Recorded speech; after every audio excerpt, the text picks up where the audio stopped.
Three 8-year-old girls stared at their father's laptop screen, fingers hovering over the send button. The email they'd written, perfectly mimicking Logan Hayes' professional tone, would change everything. One click would invite Victoria Hale, the youngest billionaire CEO in the city, to dinner. One click would shatter the careful distance their father had maintained for 3 years. One click might bring him back to life, or destroy what little stability they had left. Emma's hand trembled.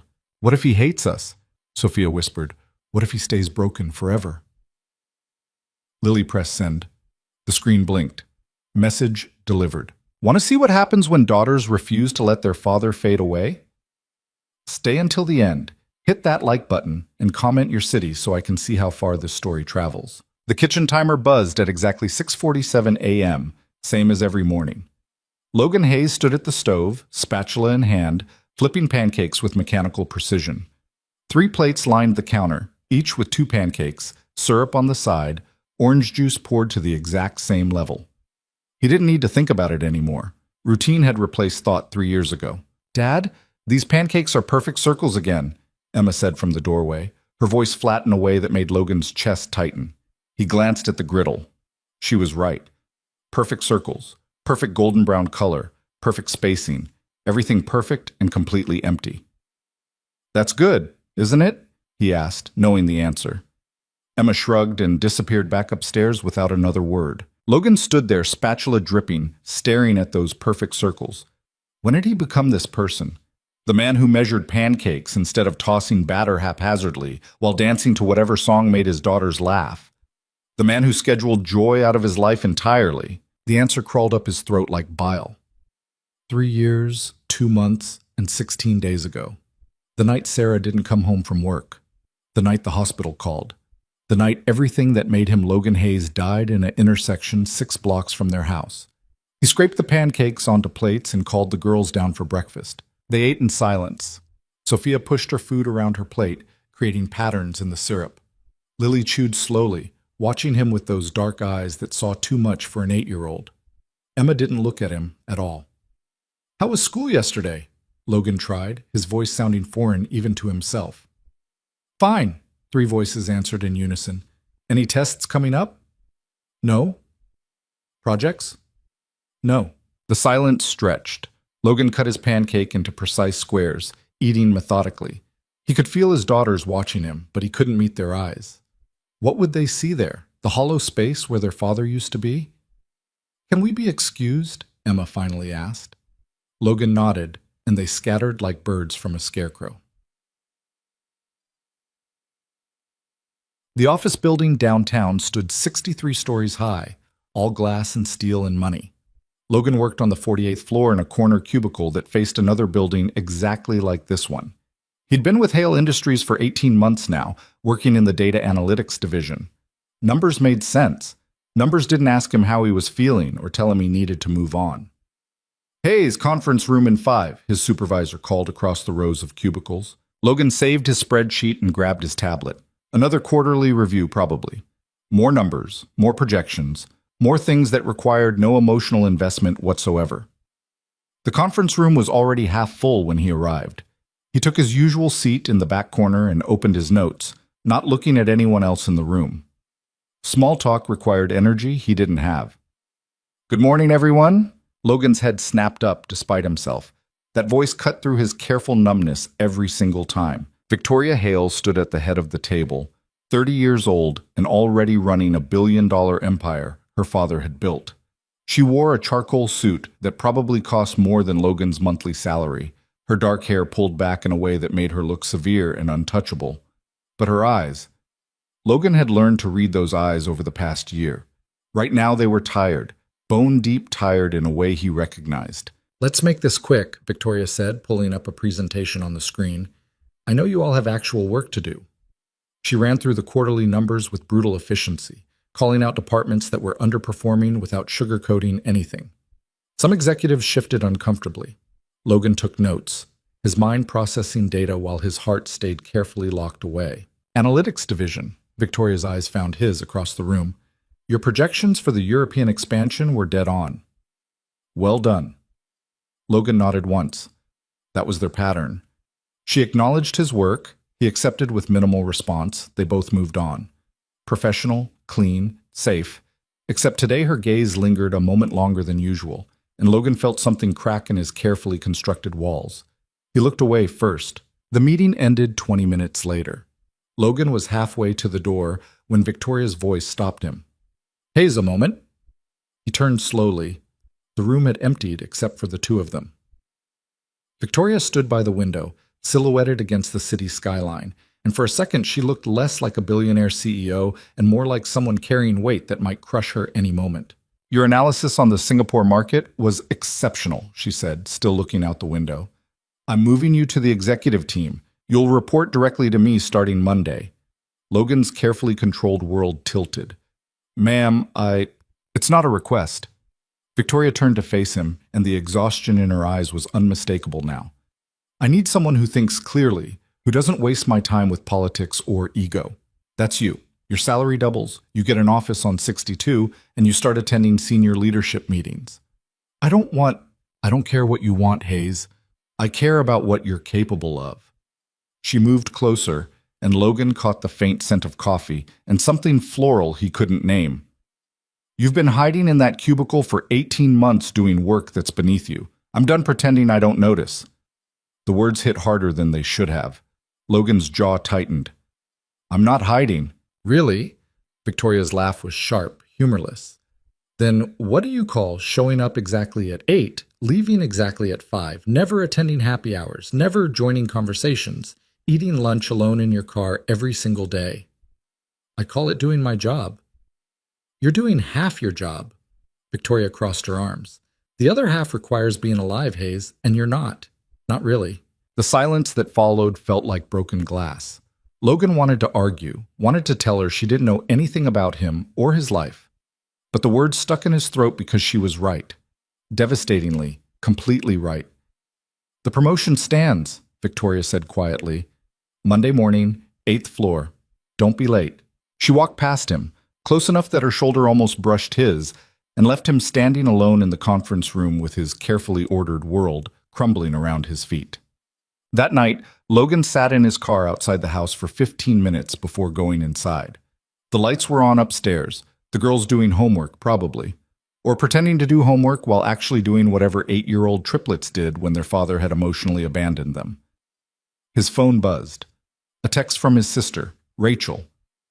"Reminder, girls' recital is Friday. You're going, right?" Logan stared at the message. Recital. Right.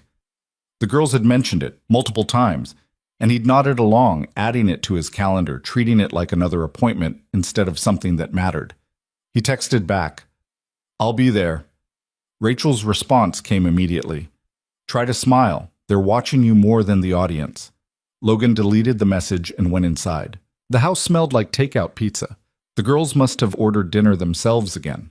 Logan found them in the living room, spread across the furniture like puppies, but they straightened when he entered.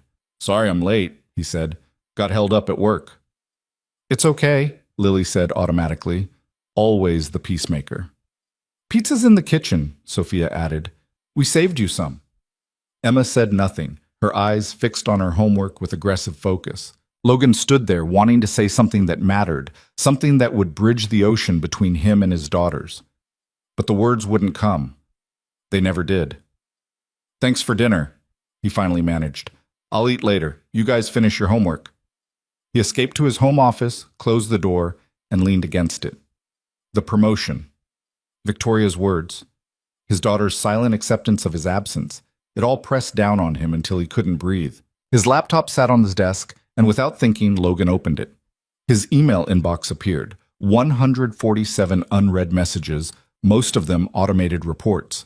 He started deleting them mechanically, not reading, just clearing space. Then he paused. One email sat at the top of his inbox, marked read, but still flagged. He didn't remember reading it. The sender was his own email address.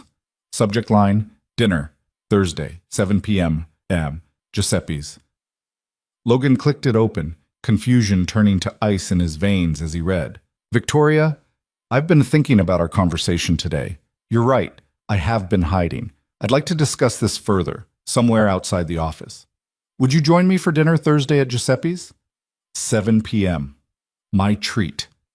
I realize this is unconventional, but I think we both know our professional relationship has evolved into something worth exploring. Logan, his heart stopped. He hadn't written this. He would never write this. The tone was all wrong, too casual, too forward, too human. He checked the sent folder. There it was, sent 6 hours ago. And below it, Victoria's response from 3 hours ago. Logan, I appreciate your honesty. Thursday works. I'll see you at 7. V. Logan's hand shook. Someone had accessed his email. Someone had invited his boss, his billionaire, completely out of his league boss, to dinner using his account. Someone had just destroyed his career and possibly his life. He grabbed his phone, started to call Victoria to explain, to apologize, to... Laughter drifted from upstairs. Small, quickly stifled laughter. Logan's blood turned to ice water. Slowly, very slowly, he climbed the stairs. The laughter was coming from Emma's room. He pushed the door open without knocking. All 3 girls sat huddled around Emma's laptop, their faces glowing in the screen light. They froze when they saw him. What did you do? Logan's voice came out strangled. Sophia's eyes went wide. Lily looked like she might cry. But Emma. Emma lifted her chin with defiance that reminded him painfully of Sarah. We helped you, she said. Helped me? Logan stepped into the room, struggling to keep his voice level. You hacked my email and invited my boss to dinner? Do you have any idea what you've done? We know exactly what we did, Emma shot back. We watched you. We studied how you write emails. We made it perfect. It's not perfect. It's insane. Logan ran his hands through his hair. She thinks this is... I have to call her. I have to explain. No! All 3 girls shouted in unison. You don't understand. You don't understand. Emma was on her feet now, tears streaming down her face. You don't understand that we're losing you, that you're disappearing, and we can't stop it. The room went silent, except for Emma's ragged breathing. We miss her too, Dad, Sophia whispered.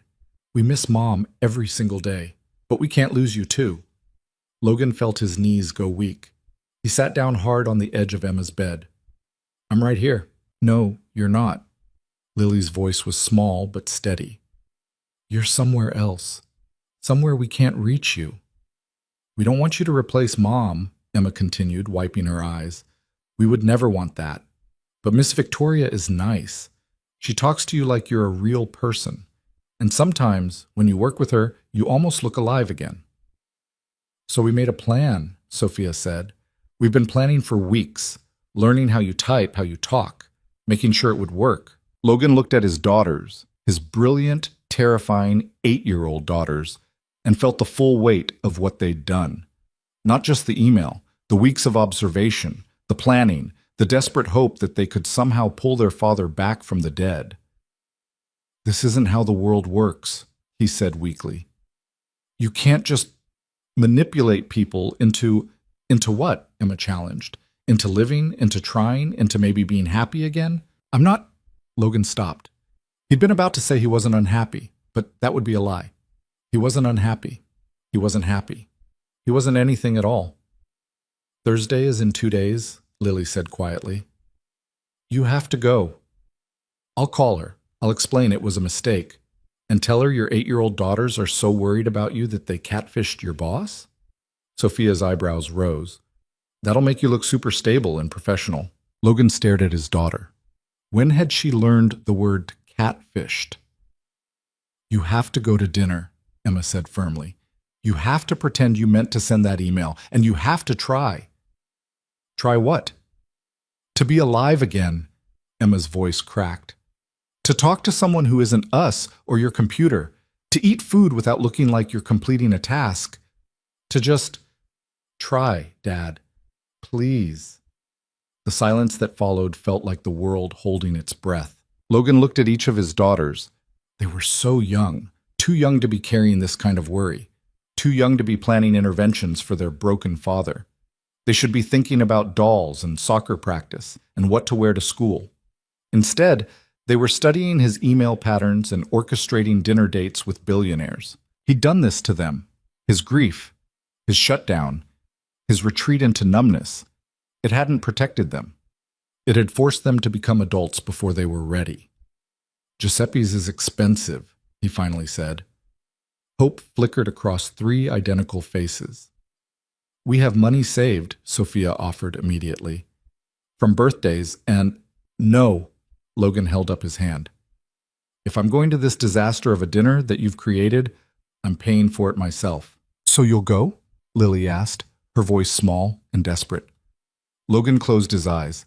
Every instinct screamed at him to call Victoria, to confess, to run as far from this situation as possible.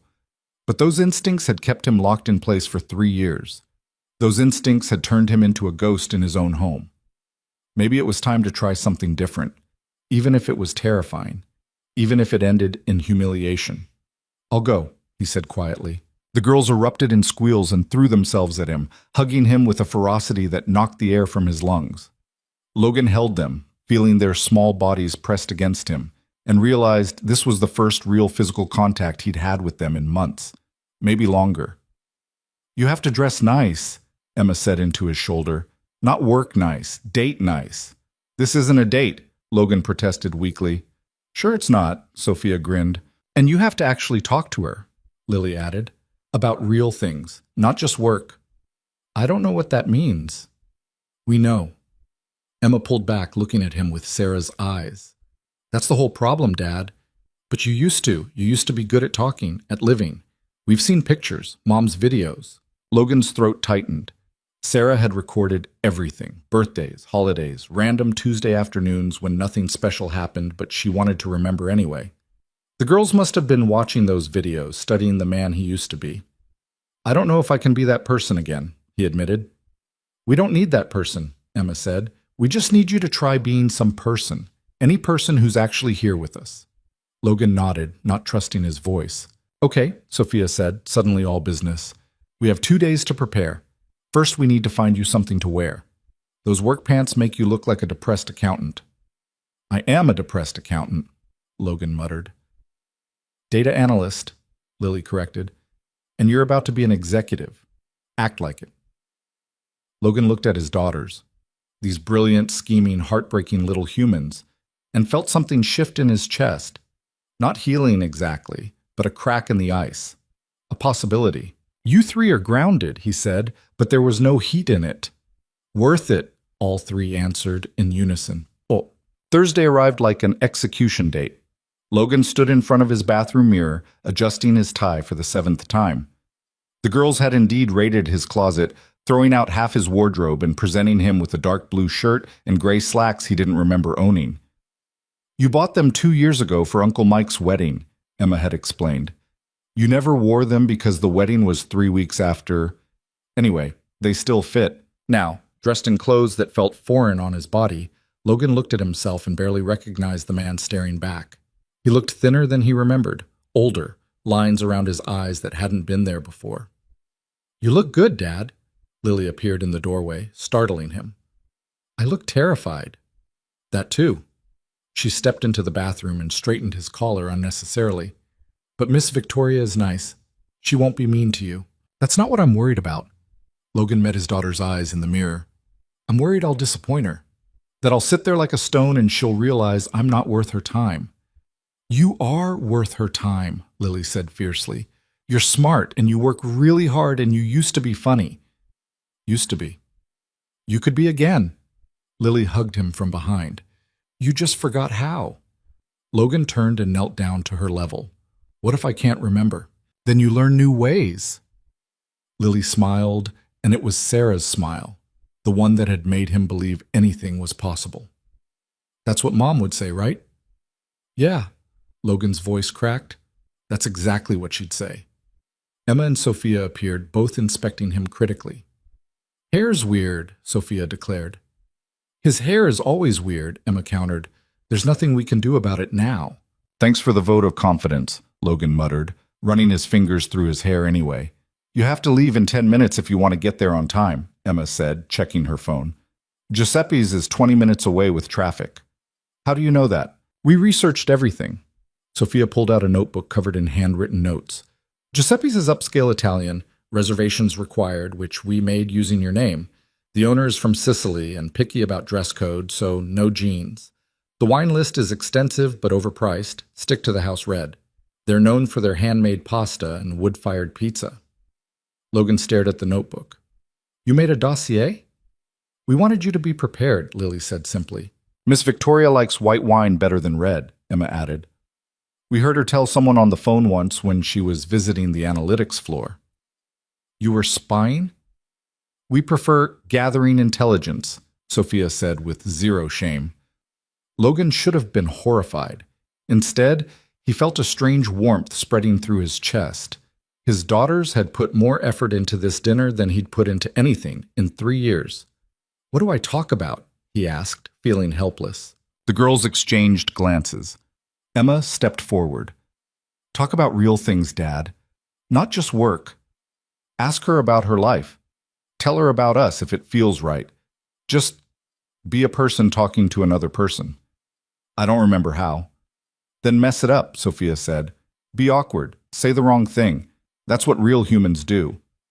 Your pep talk needs work, Logan said, but he was almost smiling. You're going to be late. Emma pushed him toward the door. Go. Try. Come back and tell us everything. Not everything, Sophia made a face. We're 8, not therapists. Logan grabbed his keys, took a deep breath, and headed for the door. Halfway there, he turned back. His daughters stood in a line, watching him with identical expressions of hope and terror. Thank you, he said quietly, for caring enough to do something this crazy. We love you, Dad, Lily said, even when you forget how to love yourself. Logan nodded, not trusting his voice, and left before he lost his nerve completely. Giuseppe's was exactly as advertised, upscale, warm lighting, the kind of place where people proposed and celebrated anniversaries. Logan felt completely out of place as the hostess led him to a corner table. Your guest hasn't arrived yet, she said with a smile that was probably supposed to be reassuring. Can I start you with something to drink? Water, Logan managed. Please. He sat down, facing the entrance, and tried to remember how to breathe normally. What was he doing here? This was insane. He should leave, text Victoria some excuse, go back to his safe, numb existence. Victoria walked through the door, and every thought in Logan's head evaporated. She wasn't wearing her usual severe suits. Tonight she wore a simple black dress that somehow made her look younger and more vulnerable. Her hair was down, falling past her shoulders in dark waves. She looked like someone who might actually laugh, who might actually be human underneath the CEO exterior. Their eyes met across the restaurant. Victoria's expression was unreadable as she walked toward him. Logan stood up awkwardly, nearly knocking over his water glass. Hi. Hi. Victoria sat down, studying him with those sharp eyes. You look nervous. I am nervous. Why? We've worked together for 18 months. This isn't work. The words came out before Logan could stop them. No, Victoria agreed. It's not. The waiter appeared, saving Logan from having to respond. They ordered wine, white for Victoria, red for him, exactly as the girls had predicted. The waiter left menus and disappeared. Silence stretched between them, awkward and loaded with everything unsaid. I have to confess something, Logan blurted out. I didn't actually. The pasta here is incredible, Victoria interrupted, looking at her menu. I've been here twice before, both times for business dinners that I couldn't wait to end. Logan's confession died in his throat. And this time? Victoria looked up and something flickered in her eyes. We'll see. She went back to studying the menu, and Logan realized with sudden clarity that she was as nervous as he was. The great Victoria Hale, billionaire CEO, who commanded boardrooms without blinking, was nervous about dinner with him. The thought was so absurd that Logan almost laughed. Almost. Can I ask you something? He said instead. You just did. But go ahead. Why did you agree to this? The email was forward. You could have just declined. Victoria set down her menu. Because it was honest, and I'm so tired of people who aren't honest with me. I'm not. Logan stopped. He'd been about to say he wasn't honest, that he was barely a real person anymore, but maybe that was exactly what she meant. You're not what? Victoria prompted. I'm not good at this, Logan admitted, at being present. My daughters would tell you I'm basically a functional ghost. You have daughters, triplets, 8 years old. Logan pulled out his phone, showed her the photo he kept as his wallpaper, the girls at their last birthday, covered in cake, laughing at something Sarah had said. They're the ones who... He stopped himself just in time. The ones who what? Victoria leaned forward, genuinely interested. Logan's mind raced. The truth would make him sound insane. A lie would make him a coward. His daughter's voices echoed in his head. Be a person. Be honest. Try. They're the ones who are worried about me, he said carefully. They think I've been stuck since their mother died 3 years ago. The words hung in the air between them. Logan waited for Victoria to make excuses, to leave, to realize this dinner was a terrible idea. Instead, she nodded slowly. Are they right? Completely. And are you trying to get unstuck? Logan looked at Victoria, really looked at her. Saw the exhaustion behind the professional mask, the loneliness in the way she held herself apart, even in a crowded restaurant. Saw someone who understood being trapped in a life that looked perfect from the outside but felt empty inside. I'm here, aren't I? He said quietly. Something shifted in Victoria's expression. Not quite a smile, but close. Yes, you are. The waiter returned and they ordered food Logan wouldn't remember later. The conversation shifted to safer topics. Work, the city, the unseasonably warm weather.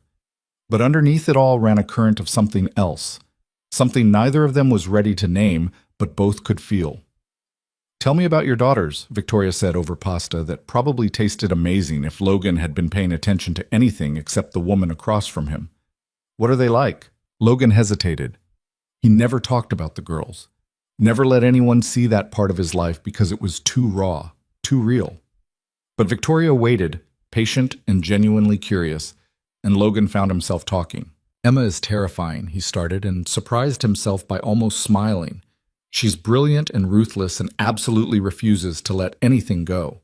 Sophia is the creative one. She sees patterns everywhere, makes connections nobody else would think of. And Lily, his voice softened. Lily is the heart. She holds us all together even when we're falling apart. They sound incredible. They are. They're better than I deserve. Victoria's eyes sharpened. Don't do that. Do what? Diminish yourself. I've watched you work for 18 months, Hayes. You're smart, dedicated, and you care about quality in a way most people don't. Stop acting like you're not worth knowing. The words hit Logan like a physical blow. He set down his fork, unable to eat. My wife used to say something similar, he admitted. She'd tell me I was too hard on myself, that I needed to see what she saw. And what did she see? Logan looked at Victoria, this woman he barely knew, but who somehow saw right through him. I'm not sure anymore. That version of me died with her. Or maybe, Victoria said gently, he's just been sleeping, waiting for a reason to wake up. The restaurant noise faded into background. Logan felt exposed, vulnerable in a way he hadn't allowed himself to be in 3 years. Every instinct screamed at him to shut down, to retreat, to go back to being numb. But his daughter's faces flashed through his mind. Their desperate hope, their elaborate plan, their belief that he could still be someone worth knowing. I'm not good at this, Logan said again. At being open, at letting people in. Neither am I, Victoria admitted.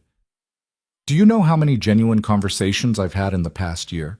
Conversations where someone wanted to know me, not my money or my connections or what I could do for them? How many? Including this one? 1. They looked at each other across the table, two broken people pretending to be whole, and something clicked into place. This is the weirdest first date I've ever been on, Logan said before he could stop himself. Victoria's laugh surprised them both, genuine and unguarded. Is that what this is? I have no idea what this is, Logan admitted. My daughters orchestrated it like a military operation. I'm pretty sure they have contingency plans if things go wrong. Smart girls. Terrifying girls. Both can be true. Victoria leaned back, studying him. So what do we do now? Logan thought about it, about his empty house and his hollow routine, and the 3 little girls who loved him enough to stage an intervention. We could try being honest, he suggested. No games, no pretending to be okay when we're not. Just 2 people figuring it out. Figuring what out? How to be alive again. Victoria was quiet for a long moment, then she raised her wine glass. To figuring it out. Logan clinked his glass against hers, and for the first time in 3 years, he felt something other than numbness. It wasn't happiness, not yet, but it was possibility, a crack in the ice, a reason to try. They talked until the restaurant started closing around them, until the waiter had hinted 3 times that they needed the table. They talked about work and loneliness and the weight of expectations. They talked about loss and fear and the strange courage it took to just show up. And when Logan finally walked Victoria to her car, when she turned to face him in the parking lot with the city lights reflecting in her eyes, he didn't kiss her. That would have been too much, too fast. Instead, he said, "Thank you." For what? For being honest. For staying. For not running away when you realized what a mess I am. Victoria smiled, a real smile that transformed her entire face. "Logan, we're all a mess. Some of us are just better at hiding it than others." She got in her car and drove away, leaving Logan standing alone in the parking lot, feeling more awake than he had in years. His phone buzzed. A text from Emma. "Did you survive?" Logan smiled, and typed back, "Barely. Come downstairs, we need to talk." He drove home with the windows down, letting the night air fill his lungs. The house lights were on when he pulled into the driveway. 3 small faces appeared in the upstairs window, watching. Logan walked inside to find his daughters sitting on the stairs in their pajamas, trying very hard to look like they hadn't been waiting up. "So?" Emma demanded immediately. Logan sat down on his bottom step and looked at the 3 people who had refused to let him disappear. "You 3 are absolutely grounded," he said. "What you did was invasive and manipulative and completely inappropriate." Their faces fell. "And," Logan continued, his voice softer, "it worked. I don't know what happens next, but something happened tonight, something real. Because you believed I could still be someone worth knowing." The girls launched themselves at him, a tangle of arms and joy and relief. Logan held them, really held them, and felt tears running down his face for the first time since Sarah's funeral. "We love you, Dad," Lily whispered. "I love you too," Logan said. "I'm sorry I forgot how to show it." "You're showing it now," Sophia said into his shoulder. They sat there on the stairs, a broken family trying to piece itself back together. And for the first time in 3 years, Logan believed they actually might. The road ahead would be complicated. Victoria was his boss, his daughters were too young to be playing matchmaker, and he was still a disaster of a human being learning how to feel again. But tonight, sitting on these stairs with his girls, Logan Hayes took the first real breath he'd taken in 3 years. And it felt like coming home. Monday morning arrived with the kind of anxiety that made Logan's coffee taste like acid. He stood outside the elevator on the 62nd floor, staring at the polished doors that led to the executive wing of Hale Industries. His new office was somewhere beyond those doors. His new life apparently waited on the other side. The promotion hadn't been a dream. The dinner hadn't been a dream. And now he had to face Victoria as both his boss and the woman who'd seen him cry over pasta about his dead wife. "You going in, or you planning to set up camp out here?" A woman's voice came from behind him. Logan turned to find a short woman in her 50s holding 2 coffee cups and wearing an expression that suggested she'd seen everything twice and wasn't impressed either time. "I'm going in," Logan said. "Good. I'm Margaret, Victoria's executive assistant. You must be Hayes." She handed him one of the coffee cups. "Black, 2 sugars. That's how you take it, right?" "How did you—" "I know everything." Margaret pressed the elevator button. "It's literally my job. Your office is 3 doors down from Victoria's. I sent you an email with your schedule. You have meetings from 9 to noon. Lunch is blocked for you to actually eat instead of hiding in your car. And Victoria wants to see you at 2. Logan's stomach dropped. "About what?" "If I told you that, the meeting would be pointless." Margaret gave him a look that might have been sympathy.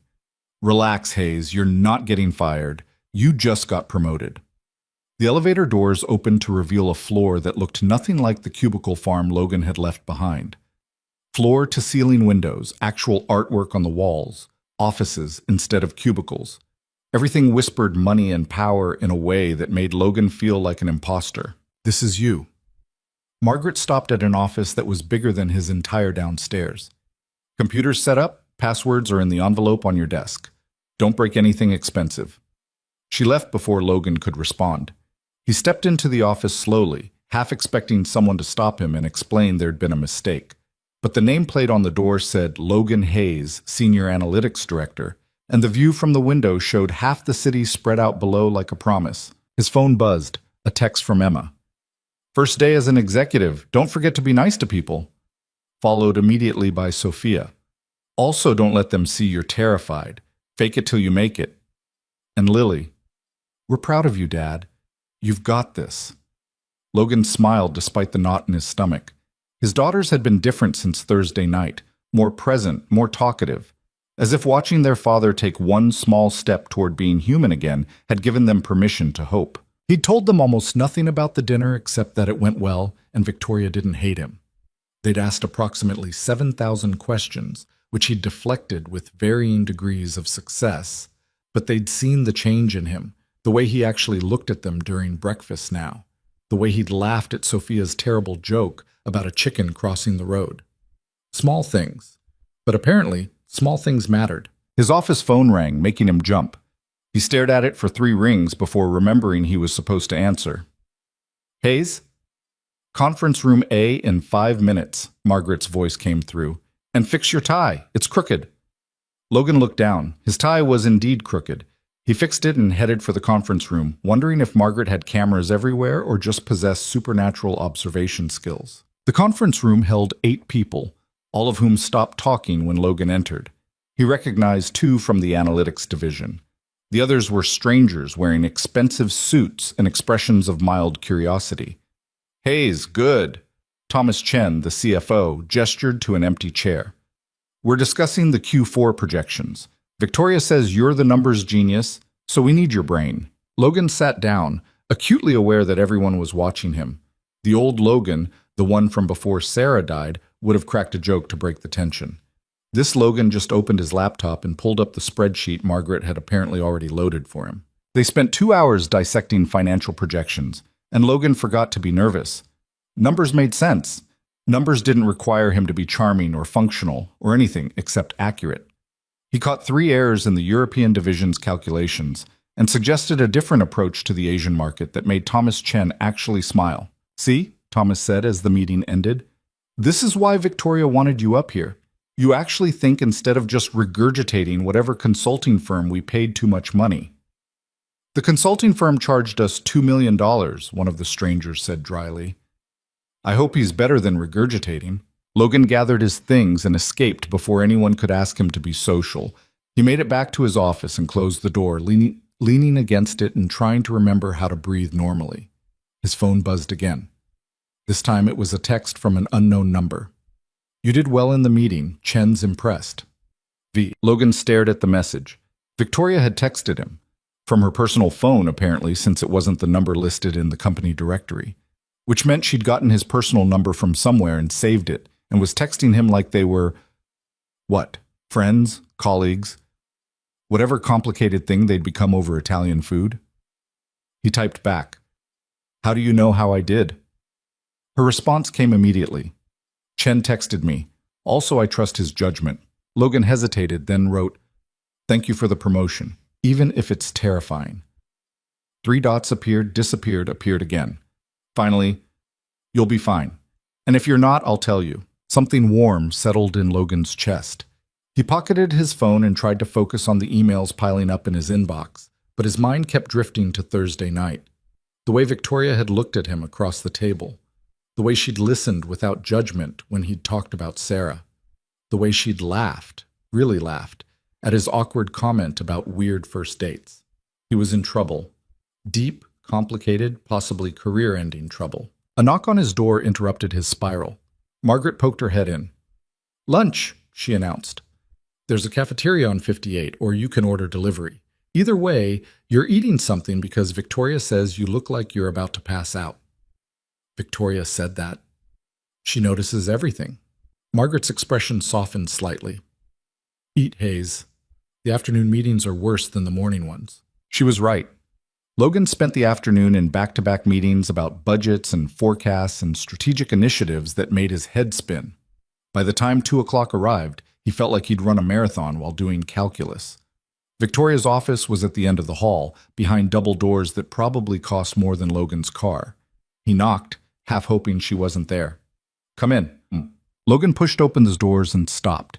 Victoria's office was massive, all windows and minimalist furniture, and a view that made his look pedestrian. But what caught his attention was Victoria herself, sitting behind her desk with her hair falling out of its usual severe style, looking exhausted in a way that made her seem younger and more human. "Close the door," she said without looking up from her computer. Logan obeyed. "You wanted to see me. Sit." Victoria finally looked at him, and Logan saw the same wariness in her eyes that he felt in his chest. "We need to talk about Thursday." Logan's stomach dropped. "Okay. That can't happen again." Victoria's voice was firm, professional. "Not while you work for me. Not while I'm your direct supervisor. The optics alone would be—" "I understand," Logan interrupted. "I wasn't expecting anything to—" "Let me finish." Victoria stood up and walked to the window, her back to him. "That can't happen again because if it does, I'm going to want it to keep happening. And that's a problem." The silence that followed felt like standing on the edge of a cliff. "I don't do relationships," Victoria continued, still facing the window. "I don't have time, I don't have energy, and I definitely don't have the emotional bandwidth to care about another person when I'm barely keeping myself together." "Then why are we having this conversation?" Logan asked quietly. Victoria turned to face him, and the vulnerability in her expression hit him like a punch. "Because Thursday was the first time in 2 years I felt like a person instead of a position, and I can't decide if that's wonderful or terrifying." Logan stood up slowly, closing some of the distance between them, but not all of it. "It can be both. That's not helpful." "I'm not trying to be helpful. I'm trying to be honest." Logan ran his hand through his hair. "You want honesty? I'm a mess. My daughters had to catfish my boss to get me to have dinner with another human being. I spent 3 years being a ghost in my own life. I have no idea how to do any of this." "Then maybe we're perfectly matched," Victoria said, and despite everything, she smiled. Two disasters pretending to be functional adults. "I think that's called dating in your 30s. Victoria's laugh was surprised and genuine. "Is that what we're doing? Dating?" "I have no idea what we're doing." Logan took another step closer. "But my daughters think you're the key to me being less of a ghost, and you just admitted I make you feel human, so maybe we're doing something. Something that violates about 6 company policies. Probably more." Victoria studied him, and Logan could see her mind working through scenarios and consequences. Finally, she shook her head. "This is a terrible idea." "Completely terrible," Logan agreed. "I could lose credibility. You could face harassment. The board would have opinions." "Lots of opinions. And your daughters are 8. This could confuse them." "They orchestrated the whole thing. I think confusion is their baseline." Victoria's expression softened. "You really love them, don't you? Even when they're terrifying?" "Especially when they're terrifying." Logan's voice went quiet. "They're the only thing that kept me breathing the last 3 years. I owe them everything." "Then we should probably not screw this up." "Probably not." They stood there 2 feet apart, both aware they were walking into something complicated and potentially destructive. Victoria's phone buzzed on her desk. Then Logan's buzzed in his pocket. The world kept spinning, demanding their attention, reminding them they had jobs and responsibilities and lives that didn't leave room for messy feelings. "I need you to do something for me," Victoria said finally. "What?" "Be excellent at this job. Not good, excellent. Because when people start asking questions, and they will, I need to be able to point at your work and show them you earned this position." Logan nodded. "I can do that." "And I need you to tell me if this gets too complicated. If it affects your kids, if it affects your work, if it affects anything important." Victoria's eyes were fierce. "I won't be the reason you fall apart again, Logan. I won't be another loss in your life." The words hit harder than they should have. Logan swallowed against the sudden tightness in his throat. "And what about you? What happens when this gets complicated for you?" "Then I'll tell you." Victoria moved closer, close enough that Logan could smell her perfume, something subtle and expensive that made his head spin. "We're adults. We can use our words." "Can we?" Logan asked. "Because I'm pretty sure we're both excellent at hiding how we actually feel." "Then we'll have to learn together." Victoria's hand brushed against his, barely touching, and Logan felt electricity shoot up his arm. This close, he could see the faint shadows under her eyes, the tiny lines of stress around her mouth. She was beautiful in a way that had nothing to do with her clothes or her money and everything to do with the fierce intelligence behind her gaze. "I should go," Logan said, not moving. "You should," Victoria agreed, not stepping back. They stood there for another heartbeat, suspended in possibility. Then Logan's phone rang, shattering the moment. He pulled it out and saw the school's number on the screen. "I have to take this," he said, already answering. "Hello? Mr. Hayes, this is Principal Morrison. I'm calling about Emma." Logan's entire body went cold. "What happened? Is she hurt?" No, she's fine physically, but there's been an incident. Can you come to the school? I'm on my way." Logan hung up and looked at Victoria. "I have to go. Emma, something happened at school." "Go." Victoria was already moving toward her desk. "Margaret will clear your schedule. Let me know if you need anything." Logan was halfway to the door when Victoria called his name. He turned back. "Your daughters are lucky to have you," she said quietly. "Don't forget that." Logan nodded, unable to speak past the fear lodging in his throat, and ran. The drive to the elementary school took 15 minutes that felt like hours. Logan's mind cycled through every possible disaster: bullies, accidents, illness. Emma was the strong one, the leader, the one who held her sisters together. If something had shaken her enough for the principal to call, he parked haphazardly and ran into the building. The secretary directed him to the principal's office, where he found Emma sitting in a chair that was too big for her, looking small in a way that broke his heart. "Dad!" She launched herself at him, and Logan caught her, feeling her shake against his chest. "I'm here, baby. I'm here." Logan looked at Principal Morrison over Emma's head. "What happened?" Principal Morrison was a stern woman in her 60s who'd seen everything twice. Right now she looked tired. Emma had an altercation with another student. The other child said some unkind things about Emma's family situation, and Emma responded physically. Logan's stomach sank. Physically? How? "She punched Michael Gardner in the nose. It's not broken, but there was blood. A lot of blood." "Emma," Logan pulled back to look at his daughter. "You hit another kid?" Emma's jaw set stubbornly, but tears streamed down her face. "He said Mom left us because we weren't good enough. He said we're broken and pathetic, and Dad's too useless to even date anyone." The words hit Logan like physical blows. He looked at Principal Morrison. "What exactly did this child say?" "Michael's version differs from Emma's," Morrison said carefully. "But several witnesses confirm he did make comments about Emma's mother and family." "And what's happening to Michael?" "He's being disciplined according to school policy." "That's not what I asked." Logan's voice went hard. "My daughter is sitting here after defending her family from a child who mocked her dead mother. What consequences is that child facing?" Morrison's expression tightened.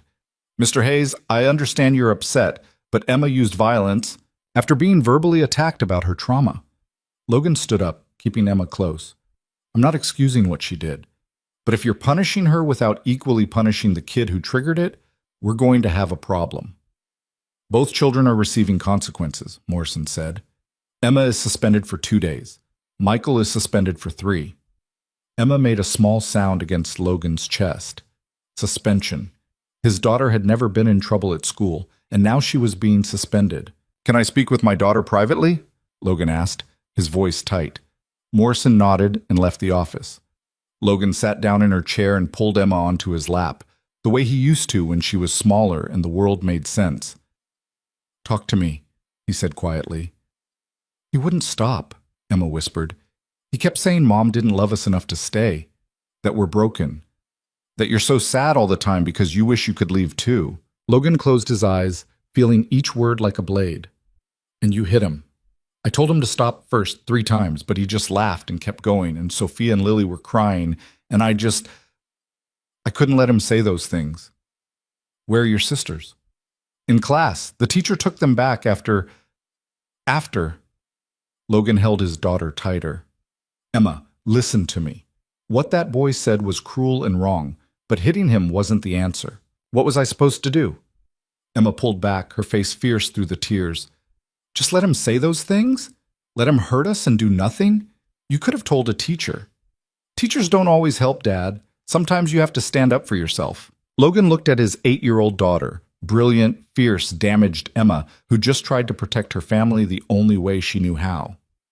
And he saw himself reflected back, the man who'd shut down instead of fighting, who'd chosen numbness over pain, who'd taught his daughters by example that sometimes it was easier to disappear. "You're right," he said quietly. Emma blinked. "What?" "You're right. Teachers don't always help. Sometimes you have to stand up for yourself and the people you love." Logan cupped her face gently. "But Em, there are different ways to fight. Ways that don't get you suspended. Ways that don't give bullies power over you." "Like what?" "Like using your words to cut deeper than fists ever could. Like being so confident in who you are that their insults can't touch you. Like building a life so good that their meanness can't reach it." Logan paused. "Like what you did Thursday night." Emma's eyes widened. "What do you mean?" "You saw a problem, me being stuck. You could have yelled at me, punched walls, made a scene. Instead, you planned. You strategized. You used your brain to fight for what mattered." Logan smiled despite everything. "That took more courage than hitting Michael Gardner ever could." "But he said—" "I know what he said, and it hurt because some of it was true." Logan forced himself to meet his daughter's eyes. "I was useless. I was so lost in my grief that I forgot you three were grieving too. I let you down." "You didn't—" "I did, but I'm trying now. Partly because you three scared me straight with your insane email plan, and partly because I finally realized your mother would be furious if she knew I'd given up." Logan brushed tears off Emma's cheeks. "We're not broken, Em. We're healing. There's a difference." Emma threw her arms around his neck and sobbed, deep, wrenching sobs that had been building for 3 years. Logan held her and let her cry, his own tears soaking into her hair. "I miss her so much," Emma whispered. "Every single day." "Me too, baby. Me too." They sat there until Emma's tears slowed. Finally, she pulled back and wiped her eyes. "Are you mad about the suspension?"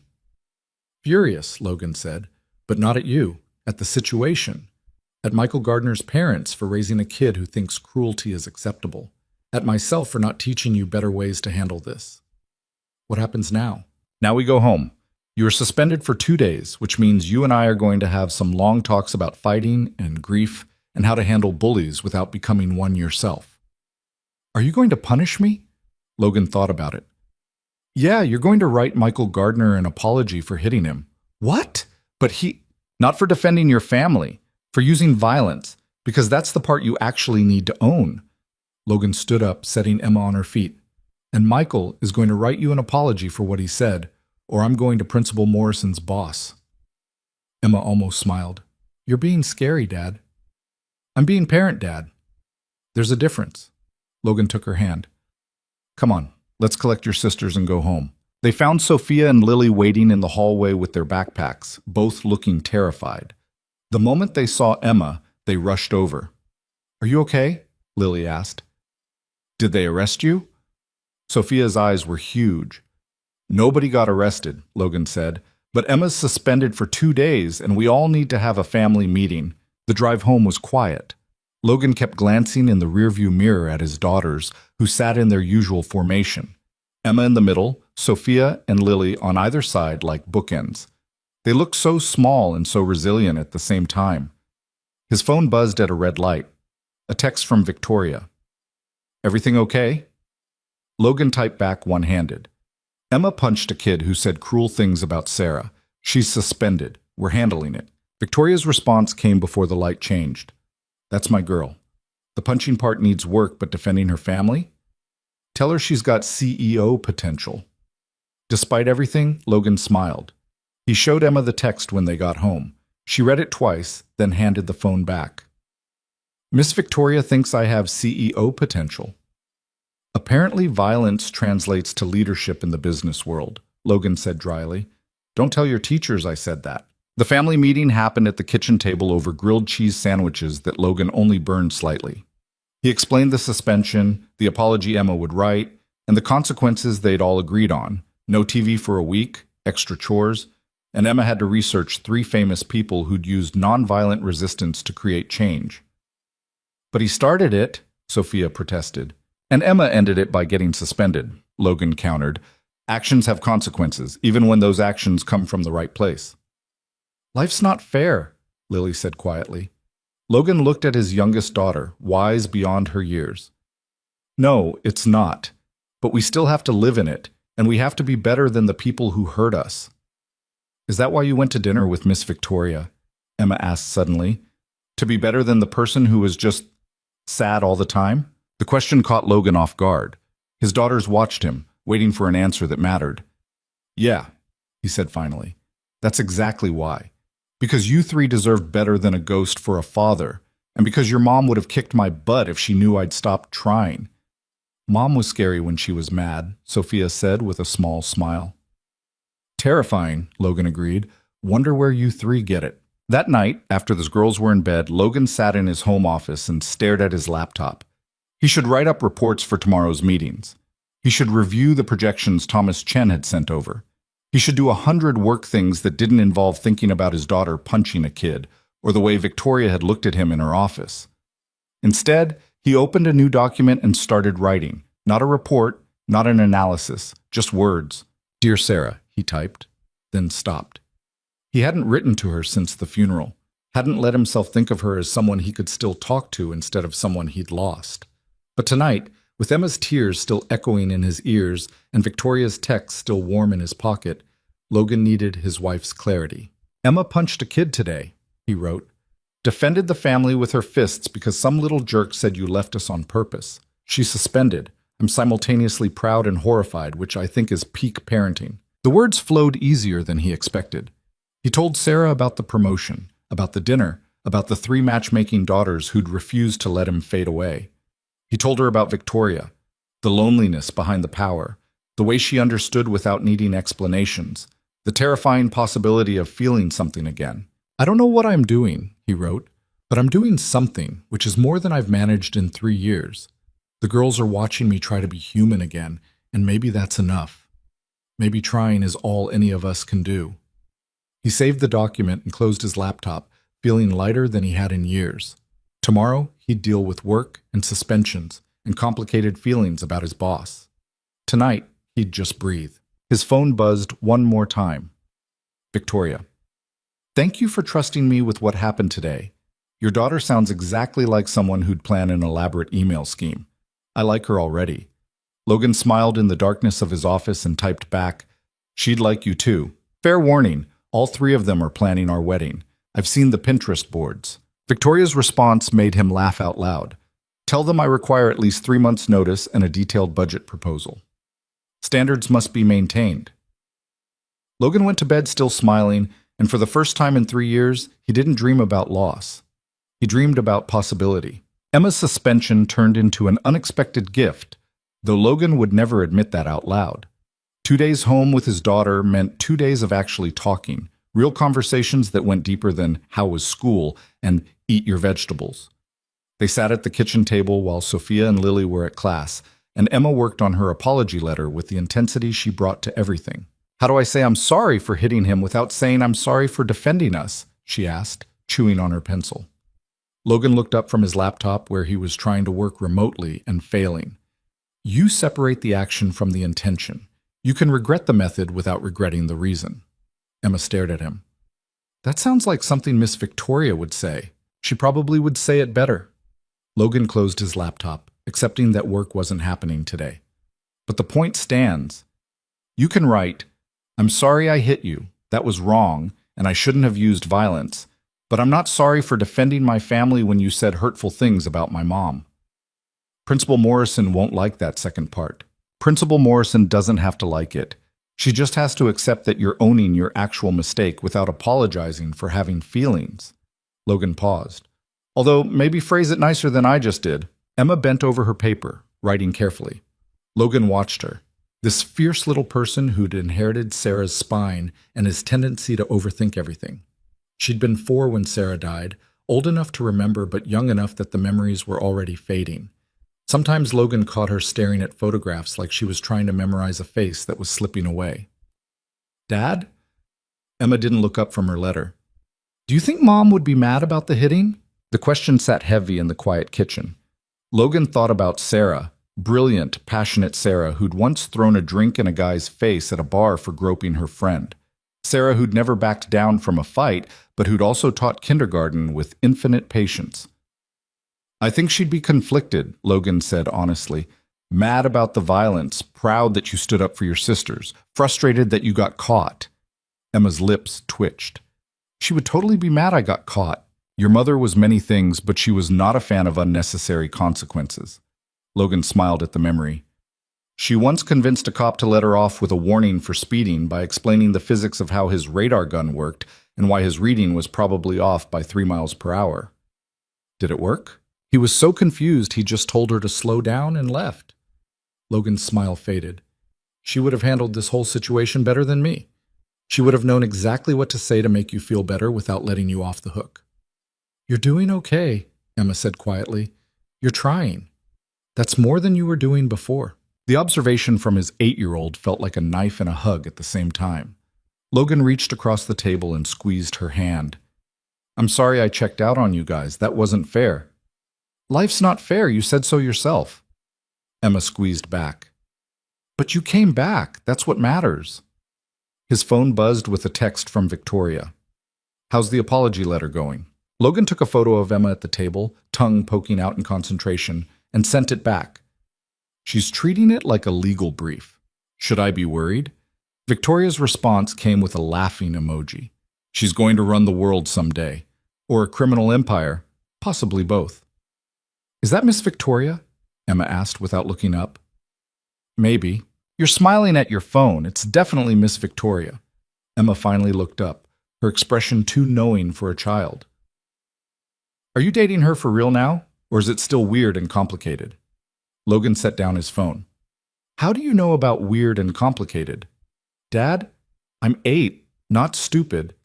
And I watch a lot of TV when you think I'm asleep. Emma put down her pencil. So which is it? Both. It's weird and complicated, and I don't know what we're doing. Logan ran his hand through his hair. She's my boss, which makes everything harder. And you 3 are the most important thing in my life, which makes me terrified of messing this up. You're going to mess it up, Emma said matter-of-factly. Everyone messes up relationships. That's what Aunt Rachel says when she's complaining about Uncle Mike. That's reassuring. But you can also fix it when you mess up. That's the important part. Emma returned to her letter. Miss Victoria seems like someone who would tell you when you're being stupid instead of just leaving. Logan absorbed that. When did you get so smart? I've always been smart. You just started listening again. The words hit harder than Emma probably intended. Logan sat back in his chair watching his daughter craft an apology that took responsibility without surrendering dignity, and realized she was right. His daughters had been trying to reach him for 3 years, and he'd been too buried in grief to hear them. His laptop pinged with an email notification. Work. The real world intruding on this small bubble of father-daughter time. Logan ignored it. What if I told you I'm scared? He said suddenly. About Victoria, about messing up, about everything? Emma looked up, her dark eyes serious. I'd say being scared means you care, and caring is better than being numb. You sound like a therapist. Sophia's been watching psychology videos on YouTube. It's rubbing off. Emma grinned. But she's not wrong. You were numb for a long time, Dad. At least scared means you're feeling something. Logan's laptop pinged again. Then his phone. Then his laptop twice more in rapid succession. He grabbed his phone and saw a string of texts from Margaret. Call me. Now. Emergency. His heart stopped. I need to take this, he told Emma, already dialing. Margaret answered on the first ring. Hayes, where are you? Home with Emma. What's wrong? The Singapore deal is falling apart. The partner company found discrepancies in our financial projections and they're threatening to pull out. Victoria needs you here now. Logan looked at Emma, who was watching him with worried eyes. I can't just leave my daughter alone. Then bring her. I don't care. But Victoria's in a room with 8 lawyers and the entire Singapore team on video conference, and she specifically asked for you. Margaret's voice softened slightly. This is big, Hayes. Company defining big. Logan's mind raced. Singapore was the expansion that would make or break Hale Industries' international presence. Months of work, millions of dollars, hundreds of jobs, all hanging in the balance. Give me 30 minutes, he said. He hung up and looked at Emma. I have to go to the office. There's a crisis. I heard. Emma stood up. What about me? Logan checked his watch. Sophia and Lily would be in school for another 4 hours. Rachel was at work. His neighbor was nice but barely knew them. He had no good options. You're coming with me, he decided. Grab your homework and your book. And maybe your tablet. This might take a while. 28 minutes later, Logan was speed-walking through the executive floor with Emma struggling to keep up. Margaret met them at the elevator, her expression grim. Conference room B. They're waiting. She looked at Emma. And who's this? My daughter, Emma. She's suspended from school for punching a bully, and I had no childcare options. Logan kept walking. Where can she wait? My office. There's a couch and guest Wi-Fi. Margaret fell into step beside them. Victoria's not in a good mood, Hayes. The partner company is claiming we manipulated data to make the Singapore market look more profitable than it is. Did we? No, but someone made errors in the projections, and now it looks intentional. Margaret stopped outside the conference room. Fix this. Logan looked down at Emma. Be good for Margaret. Don't touch anything expensive. I'll be back as soon as I can. Good luck, Dad. Emma squeezed his hand. Remember, you're smart and you know what you're doing, even when you're scared. Logan nodded, not trusting his voice, and pushed into the conference room. It was worse than he had imagined.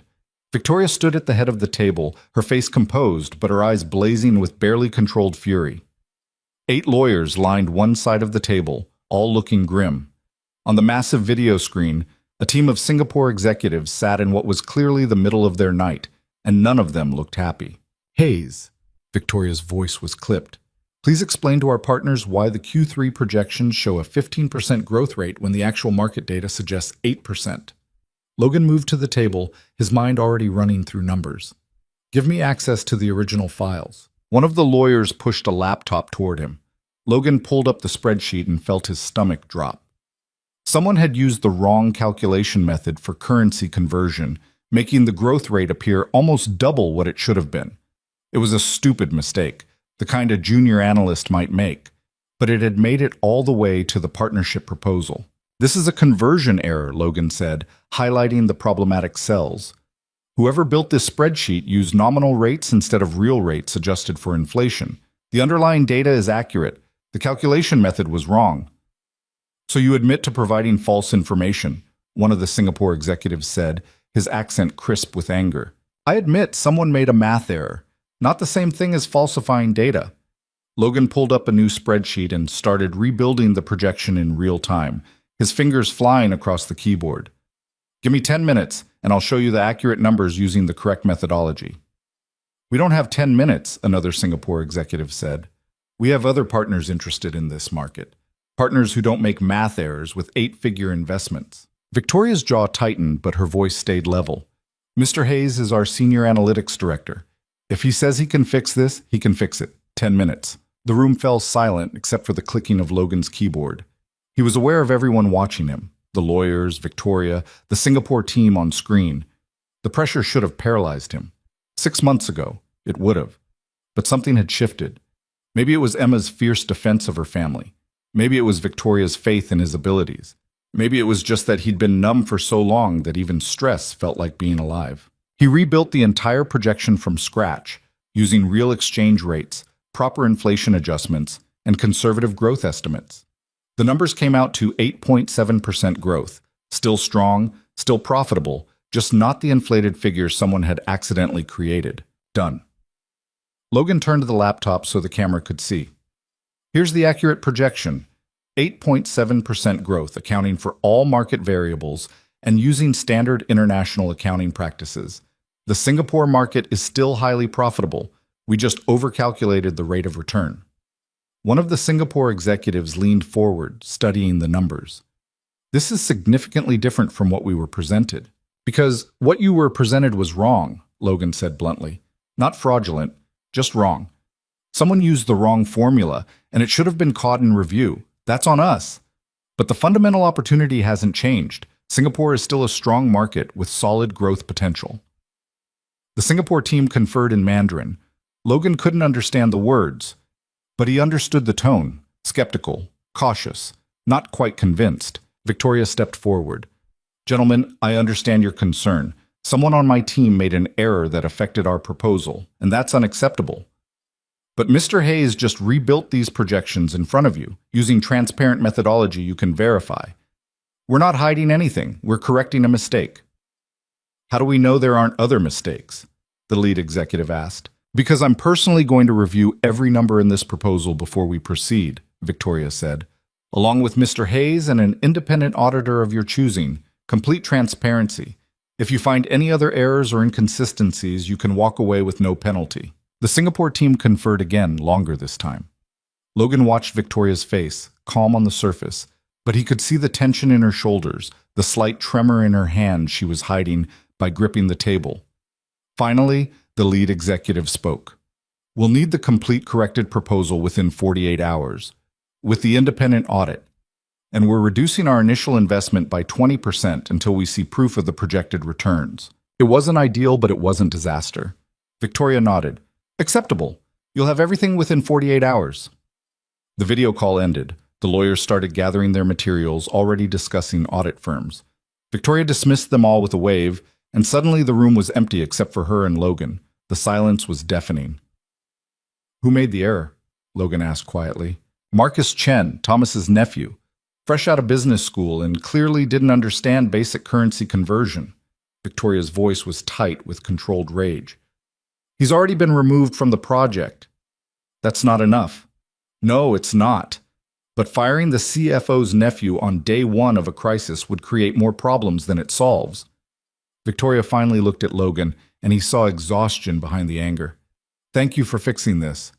That's my job. No, your job is data analysis. Saving a multi-million-dollar deal in 10 minutes while the entire partnership watches is something else entirely. Victoria moved to the window, staring out at the city. I promoted you because you're brilliant with numbers. I didn't realize you could also perform under that kind of pressure. Logan joined her at the window. I had good motivation. My 8-year-old daughter is in Margaret's office, and I really didn't want to explain to her that I failed at the new job. Victoria's laugh was surprised and genuine. Emma's here? She's suspended, remember? And I had no one else to watch her. Logan checked his watch. I should probably go collect her before she convinces Margaret to let her reorganize your filing system. Actually, I want to meet her. Victoria was already heading for the door. If I'm going to be subjected to Pinterest wedding boards, I should at least meet the mastermind. Logan followed, his heart doing something complicated in his chest. You don't have to... Hayes, I just survived a catastrophic meeting by the skin of my teeth. I need to meet someone who thinks punching bullies is a reasonable solution to life's problems. It'll make me feel better about my own questionable decisions. They found Emma in Margaret's office, sitting on the couch with her homework spread across the coffee table. But she wasn't doing homework. She was in deep conversation with Margaret, who was showing her something on her computer. And this is how you flag emails for priority follow-up, Margaret was saying. Color coding is essential. Red for urgent, yellow for important but not time-sensitive, green for long-term projects. Emma was taking notes. Actual notes. In a little notebook Logan had never seen before. What's happening here? Logan asked. Both Emma and Margaret looked up, completely unrepentant. Miss Margaret is teaching me executive assistant skills, Emma announced. Did you know she manages Victoria's entire schedule and screens all her calls and basically runs the whole company behind the scenes? I'm aware Margaret is terrifyingly competent, Logan said. That's not the same as you learning her job. Why not? I might want to be an executive assistant someday, or a CEO. I haven't decided yet. Emma finally noticed Victoria standing behind Logan. Her eyes went wide. Oh, hi, Miss Victoria. Hi, Emma. Victoria moved into the room, and Logan saw her professional mask slip slightly, revealing something softer underneath. I hear you're suspended for defending your family. Emma's chin came up. I wrote an apology letter for the hitting part, not for the defending part. Good. Never apologize for protecting the people you love. Victoria sat down on the couch next to Emma, completely ignoring every rule about professional distance. Although maybe next time use words instead of fists. Words can cut deeper. That's what Dad said. Your dad is smart. Victoria glanced at Logan, something warm in her eyes. He just saved my company about 40 minutes ago. Did he tell you that? Emma looked at Logan with pride. He did? There was a problem with some numbers, and your dad fixed it while very important people watched. It was extremely impressive. Victoria turned back to Emma. You should be proud of him. I am proud of him, Emma said. He's trying really hard to be less sad. That's even more impressive than fixing numbers. The room went very quiet. Logan felt his face heat up, torn between mortification and something that felt dangerously like hope. Victoria's expression did something complicated. Surprise, understanding, maybe recognition. You're right, Victoria said softly. That is more impressive. Margaret cleared her throat. I have approximately 17 things that need your signature, Victoria. And Hayes, you have emails piling up. Maybe Emma would like to see the executive break room? There's fancy coffee and those cookies from the bakery downstairs. It was a blatant excuse to give Logan and Victoria privacy, but Emma seemed to buy it. She gathered her homework and followed Margaret out, leaving Logan and Victoria alone in the office. Your daughter is terrifying, Victoria said. I'm aware. She's also wonderful, and she sees right through both of us. Victoria stood up, moving closer to Logan. She knows we're both disasters pretending to be functional. She's 8. She shouldn't have to know that. Maybe not, but she does, and she's rooting for us anyway. Victoria reached out and straightened Logan's tie, which didn't need straightening. I meant what I said in the conference room. You were brilliant today. I was doing my job. You were being excellent at your job. There's a difference. Victoria's hands lingered on his tie. And I need you to keep being excellent, because I'm about to ask you to do something that's going to consume your life for the next 48 hours. Logan's stomach sank. The Singapore audit. The Singapore audit.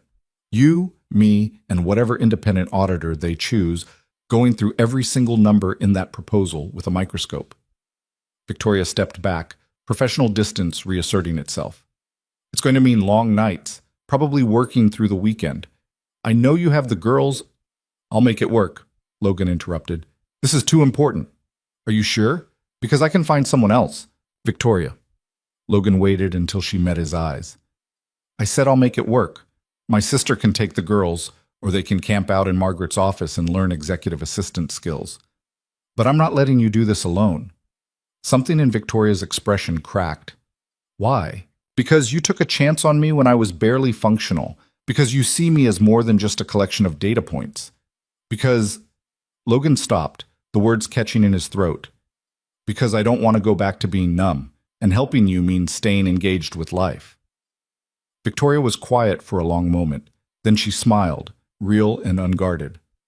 Your daughter was right. You're trying really hard. Is it working? Ask me in 48 hours when we're both delirious from lack of sleep and swimming in spreadsheets. Victoria moved toward the door, then stopped. Bring Emma back tomorrow if you need to. Margaret seems to enjoy having a protege. Margaret is going to turn my daughter into a supervillain. Too late. Emma was already a supervillain when she hacked your email. Victoria paused in the doorway. For what it's worth, I'm glad she did. She left before Logan could respond. He stood alone in Margaret's office, his heart doing complicated things, and wondered what exactly he'd gotten himself into. The next 48 hours were brutal. Logan set up a temporary workstation in the large conference room, surrounded by printouts and laptops, and enough coffee to fuel a small army. Victoria worked across from him, both of them diving into numbers with the kind of focus that blocked out everything else. The independent auditor arrived 12 hours in, a severe woman named Dr. Patricia Wong, who'd worked for 3 major accounting firms and clearly suffered no fools. She reviewed Logan's corrected projections with ruthless precision, questioning every assumption and calculation. This inflation adjustment, Dr. Wong said at 2 a.m. on day 2. Explain your methodology. Logan walked her through it, showing his sources and reasoning. Dr. Wong nodded slowly. Acceptable. Continue. They continued. Logan's eyes burned from staring at screens. His back ached from sitting too long. He'd eaten more takeout in 2 days than he usually ate in a week, and he was pretty sure he'd forgotten what his daughters looked like. Actually, that wasn't true.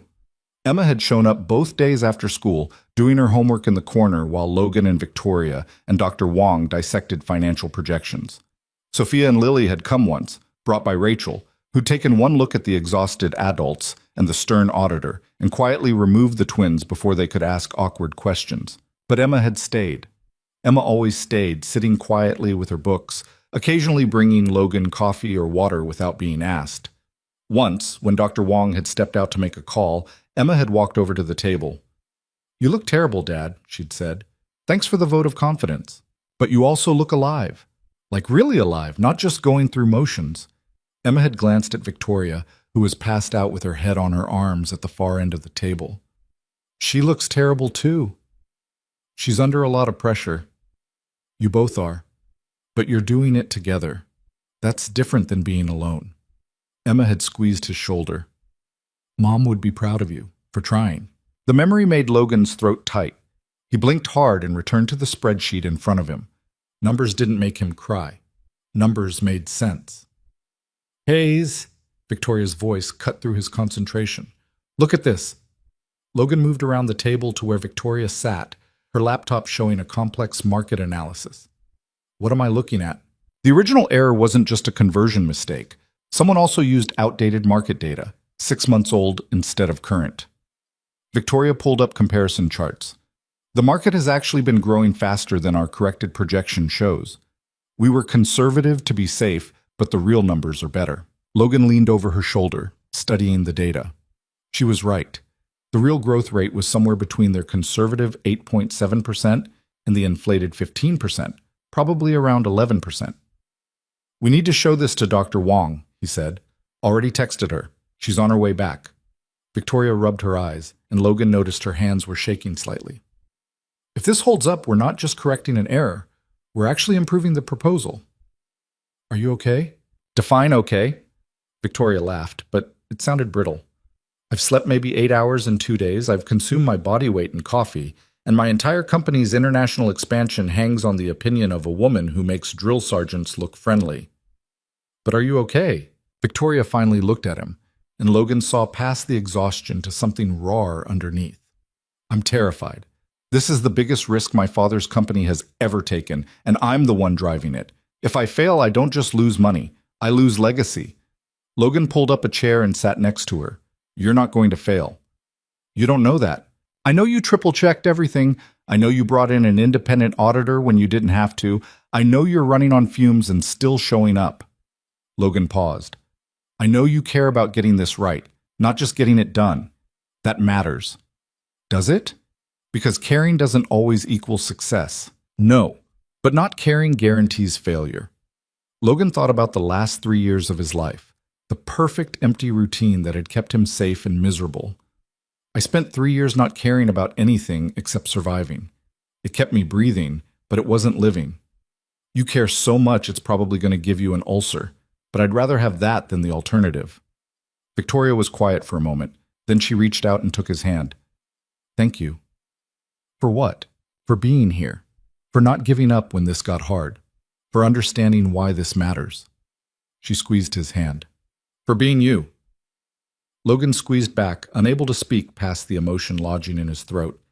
They sat there, hands linked, both running on empty, but somehow still upright. Dr. Wong returned and spent another 6 hours reviewing the updated data. Finally, at 4 a.m. on the third day, she closed her laptop and looked at them with something that might have been respect. "The projections are sound," she said. "Conservative, well-documented, and based on current market conditions.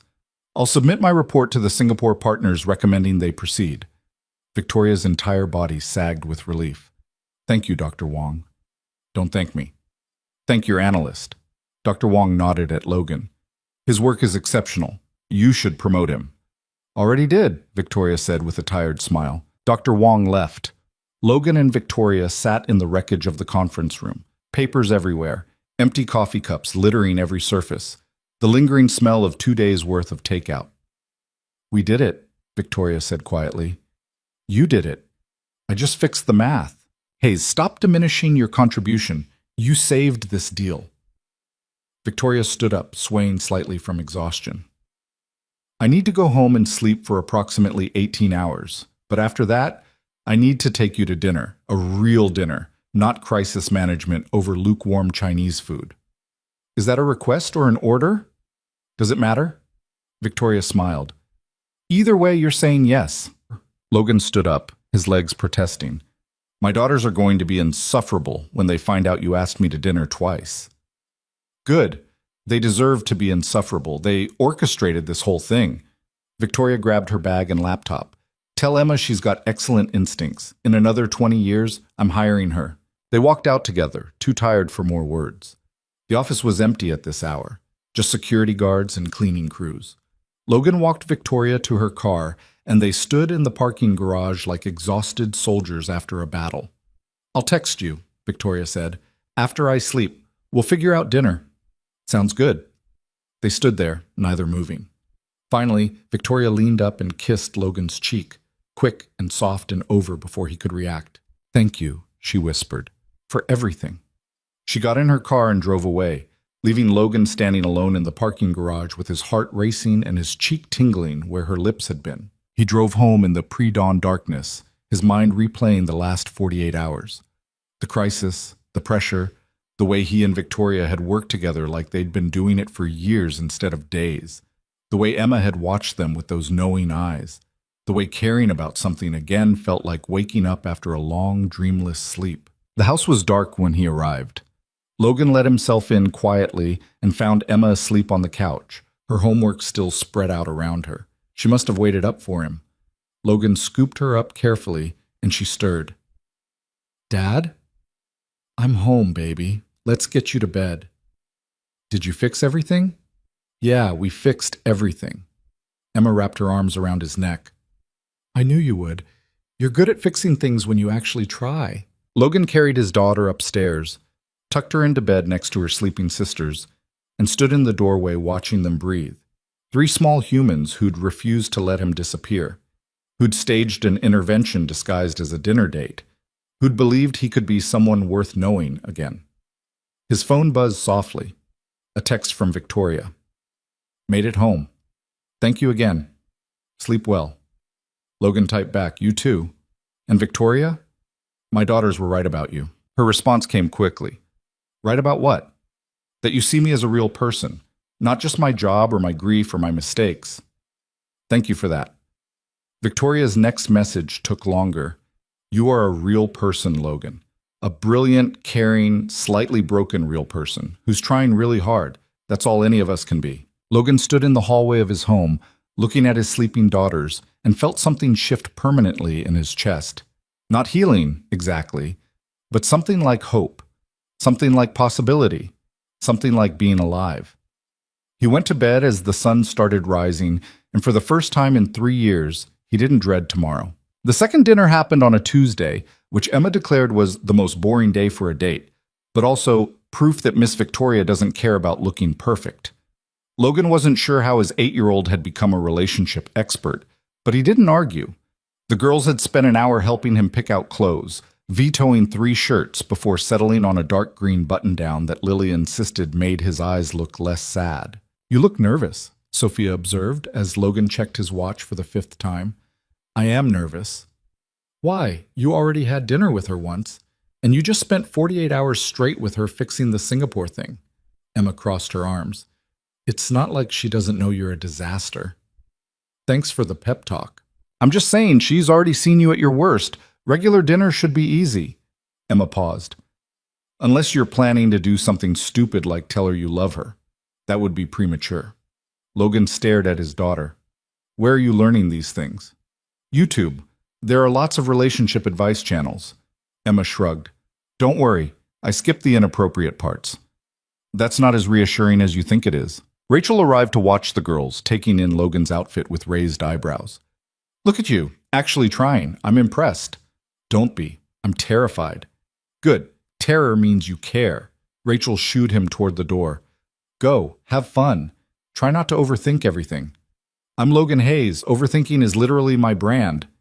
Then find a new brand, Rachel called as he left. One that includes occasionally being happy. Logan drove to the restaurant, a small French place Victoria had suggested, quieter and more intimate than Giuseppe's. His hands were sweating on the steering wheel. This was stupid. He'd worked side by side with Victoria for 3 days straight, had seen her exhausted and stressed and human. There was no reason to be nervous about dinner, except there was. Because the Singapore crisis had been professional, even when it felt personal. This was just them, No emergency to hide behind, no spreadsheets to focus on instead of feelings. Just two people trying to figure out if whatever this was could actually work. Victoria was already there when Logan arrived, sitting at a corner table wearing a blue dress that made her look softer than her usual armor of business suits. She smiled when she saw him, and Logan felt his nervousness ratchet up another notch. "You made it," she said as he sat down. "Did you think I wouldn't?" "I thought you might panic and drive to Canada instead." Victoria's smile turned wry. "That's what I would have done if our positions were reversed. You don't strike me as someone who runs away from things." "Then you don't know me as well as you think." Victoria picked up her menu, not quite meeting his eyes. "I'm excellent at running. I just do it while standing still." The waiter appeared before Logan could respond, taking their drink orders and disappearing. The silence that followed felt different from their first dinner, less awkward, more weighted with everything unsaid. "The Singapore partners accepted the audit," Victoria said finally. "We're moving forward with the original timeline, minus the 20% reduction in initial investment. It's not perfect, but it's done." "That's good news." "It's survival. Good news would be if this whole thing hadn't happened." Victoria set down her menu. "I fired Marcus Chen this morning. Thomas is furious with me, but I don't care. Incompetence that costs us millions isn't acceptable, nephew or not." Logan winced. "How bad was it?" "Thomas threatened to resign. I told him to go ahead, we'd survive without him too." Victoria's jaw was tight. "My father built this company on accountability. I'm not going to compromise that because someone's feelings got hurt." "Your father would be proud. My father would have handled it better. He knew how to be ruthless without making enemies." Victoria's expression went distant. "I just make enemies and hope the company survives long enough for it not to matter." The waiter returned with wine. They ordered food Logan wouldn't remember later, and then they were alone again with nothing to hide behind.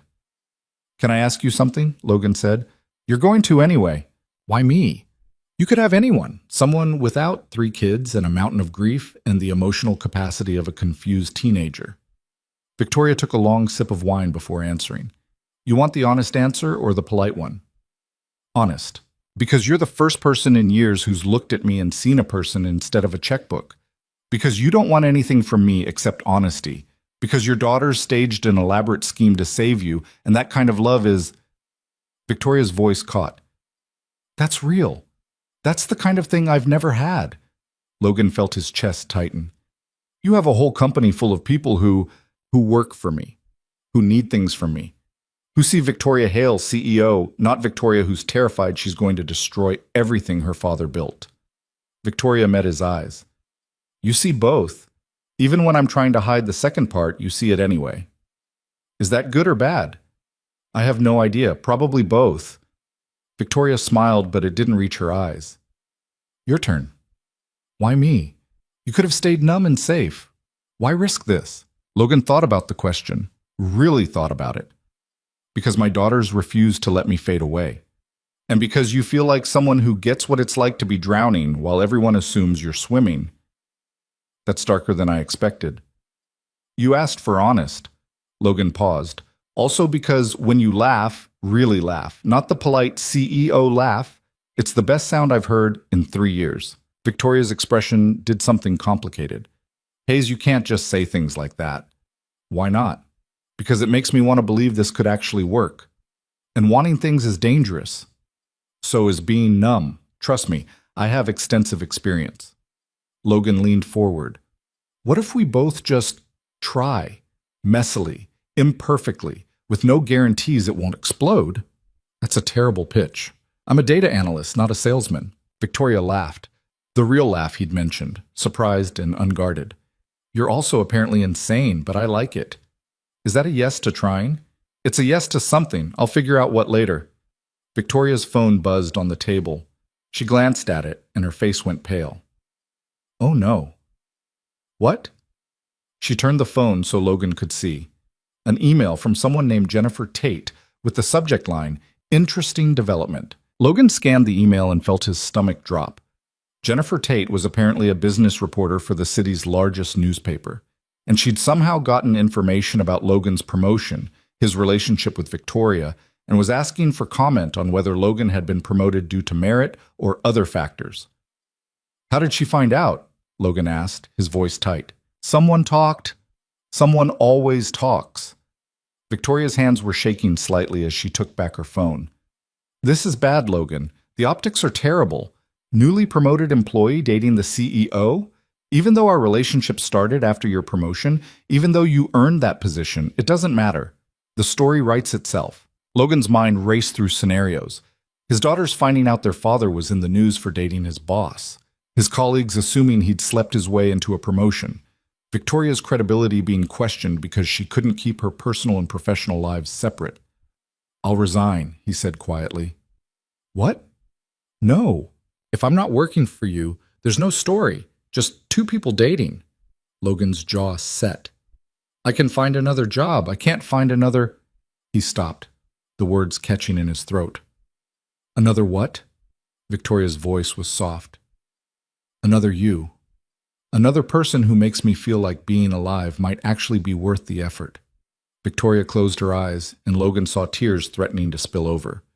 You're not resigning. I won't let you sacrifice your career for this. Then what do? We face it, together. Victoria opened her eyes, and Logan saw steel behind the tears. We tell the truth, that we started seeing each other after your promotion, that your work speaks for itself, that our personal relationship doesn't affect our professional judgment. And if people don't believe us, then they don't believe us. But I'm not letting them dictate my life. Victoria reached across the table and took Logan's hand. I've spent too long being careful, being perfect, being exactly what everyone expects. Maybe it's time to stop. Logan squeezed her hand, feeling the tremor in her fingers. Your board is going to have opinions. The board always has opinions. That's their job. Victoria's smile was brittle. Let them try to force me out. I own 42% of this company. They can't touch me. They can make your life miserable. They already do. Victoria pulled her hand back and picked up her phone. I'm responding to this email tonight. Full transparency. Complete honesty. And then tomorrow we're calling a press conference. Victoria, wait. No more waiting. No more hiding. Victoria was already typing, her fingers flying across the screen with furious determination. If we're doing this, we're doing it right. Out in the open. No apologies. Logan watched her compose the email, saw the fierce concentration on her face, and realized this was who Victoria Hale really was underneath the CEO exterior. Not someone who ran from fights, but someone who ran straight into them with her eyes open. What can I do? He asked. Be ready for this to get ugly, because it will. Victoria hit send and set down her phone. Your daughters are going to hear things at school. Your colleagues are going to whisper. The internet is going to have opinions about everything from your qualifications to my judgment to what this means for feminism. That escalated quickly. Welcome to being semi-public figures. Victoria's laugh was sharp. I'm sorry, Logan. I'm so sorry I dragged you into this. You didn't drag me anywhere. I walked in with my eyes open. Logan paused. Well, my daughters pushed me, but I stayed willingly. That surprised another real laugh out of Victoria. Your daughters are going to love this. They orchestrated a relationship that made the news. They're going to be insufferable. They've earned it. The rest of dinner passed in a blur. They talked strategy, potential responses, worst-case scenarios. The food arrived and they ate mechanically, both too stressed to taste anything. Other diners glanced their way occasionally, and Logan wondered if any of them recognized Victoria, if the news was already spreading through social media and business circles. As they left the restaurant, Victoria's phone rang. She looked at the screen and sighed. It's my board chairman. I have to take this. I'll wait in my car. Logan sat in his car watching Victoria pace the sidewalk, her free hand gesturing sharply as she argued with whoever was on the other end. Even from a distance, he could see the tension in her shoulders, the way she held herself like someone bracing for a blow. His own phone buzzed, a text from Rachel. Girls are asleep. How's dinner? Logan typed back. Complicated, possibly career-ending, definitely newsworthy. I'll explain later. Rachel's response was immediate. Do I need to hire you a lawyer? Maybe. I'll let you know. He looked back at Victoria, who was still arguing on the phone. This was insane. They'd been on 2 official dates and they were already dealing with media scrutiny and board politics and career implications. Any sane person would walk away. But Logan had spent 3 years being numb and safe, and it hadn't made him happy. It had barely made him functional. At least this, This messy, complicated, potentially explosive thing with Victoria made him feel alive. Victoria finally hung up and walked to his car, sliding into the passenger seat without asking. "That bad?" Logan asked. "The chairman wants an emergency board meeting tomorrow morning. He's concerned about the appearance of impropriety." Victoria's voice dripped sarcasm. "Never mind that I just saved a multi-million-dollar deal using the analyst he's questioning. Never mind that my personal life is none of their business." "What are you going to tell them?" "The truth. That you're brilliant at your job. That our relationship is personal and none of their concern. That if they try to force me to choose between competent leadership and their outdated notions of propriety, they're going to lose." Victoria turned to look at Logan. "But I need to know you're with me, because this is going to get worse before it gets better." Logan thought about his daughters, 3 little girls who'd risked everything to pull their father back from the edge, who'd believed he could be someone worth saving, who deserved to see him fight for something that mattered. "I'm with you," he said, "whatever happens." Victoria leaned across the console and kissed him, not the quick peck from the parking garage, but real and desperate and tasting like wine and fear and possibility. Logan kissed her back, his hand coming up to cup her face, feeling her tears on his fingers. When they finally pulled apart, Victoria was crying openly. "This is such a bad idea." "Terrible idea," Logan agreed. We're probably going to destroy each other's lives." "Most likely. So why does it feel right?" Logan wiped away her tears with his thumb. "Because being numb was worse. Because trying and failing is better than never trying at all. Because my dead wife would kick my butt if I ran away from this." Victoria laughed through her tears. "I wish I'd met her. Sarah sounds amazing." "She was. And she would have liked you." Logan paused. "She would have appreciated someone who makes me want to be alive again." "Hayes, you have to stop saying things like that, or I'm going to completely fall apart." "Would that be so bad?" "Yes, because I have a board meeting in 12 hours, and I need to be terrifying, not weepy."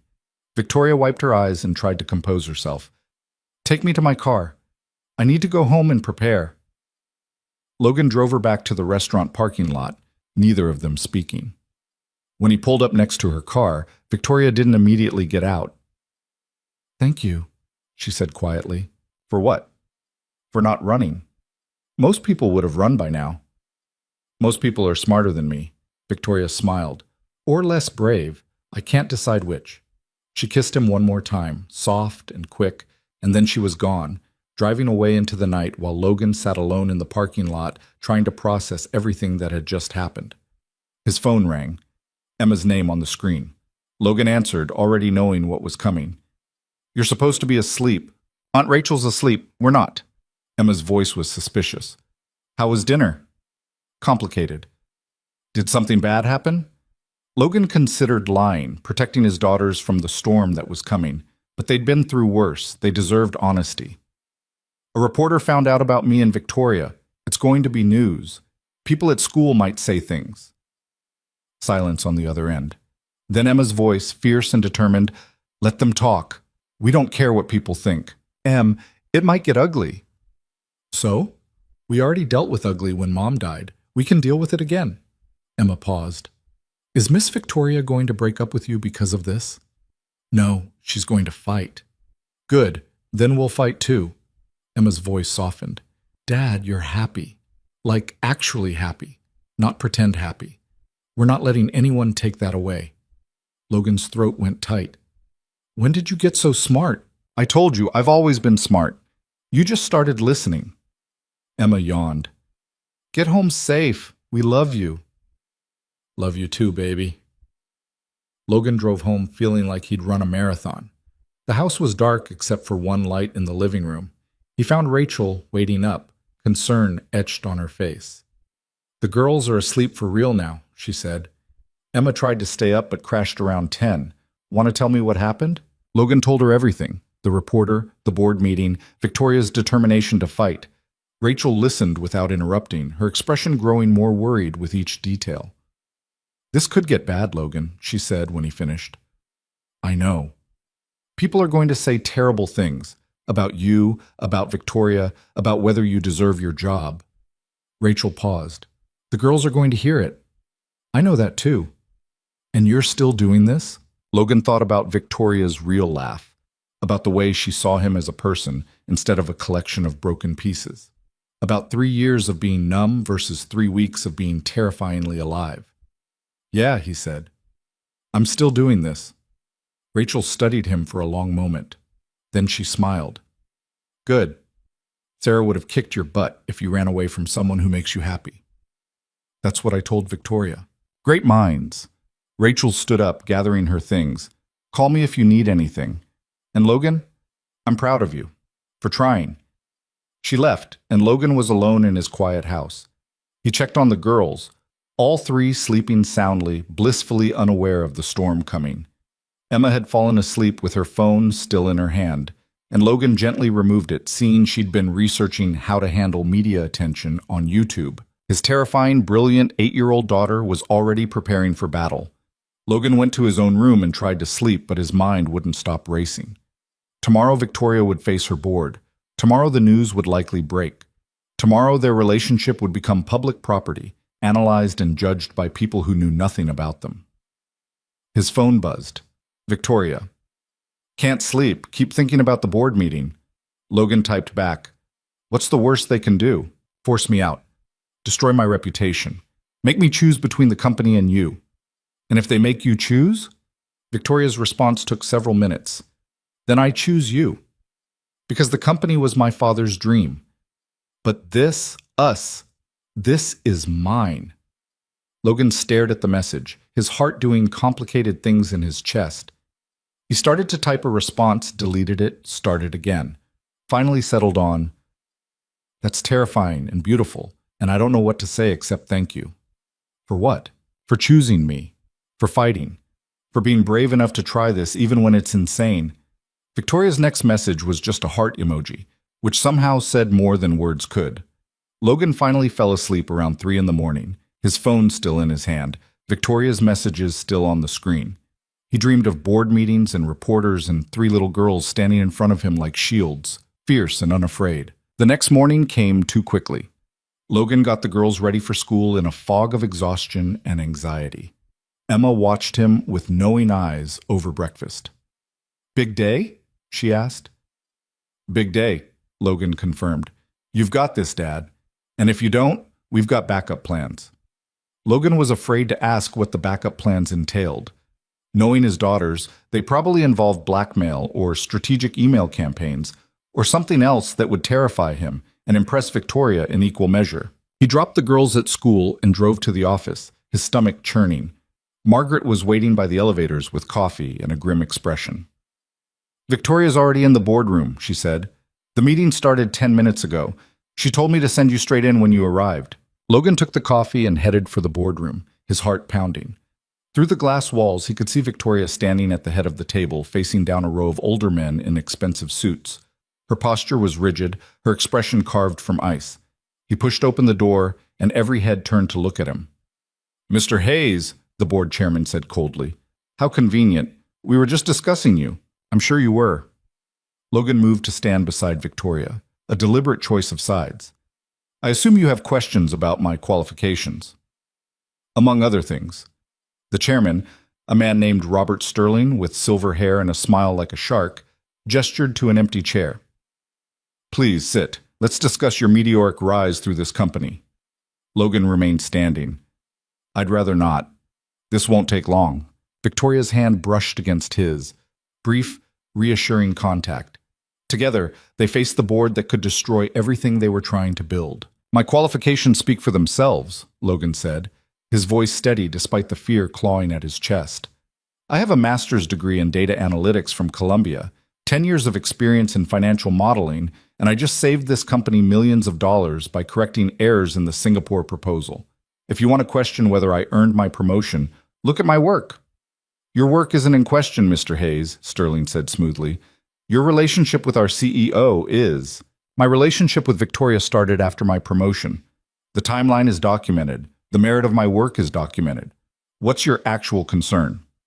Sterling's smile sharpened. "The appearance of impropriety. The potential for conflict of interest. The message it sends when our CEO promotes someone she's romantically involved with, regardless of the timing."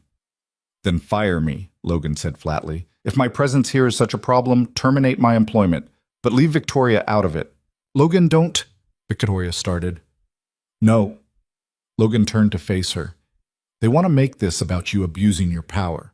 Let's remove me from the equation and see if they still have a complaint. Sterling leaned back in his chair, studying them both.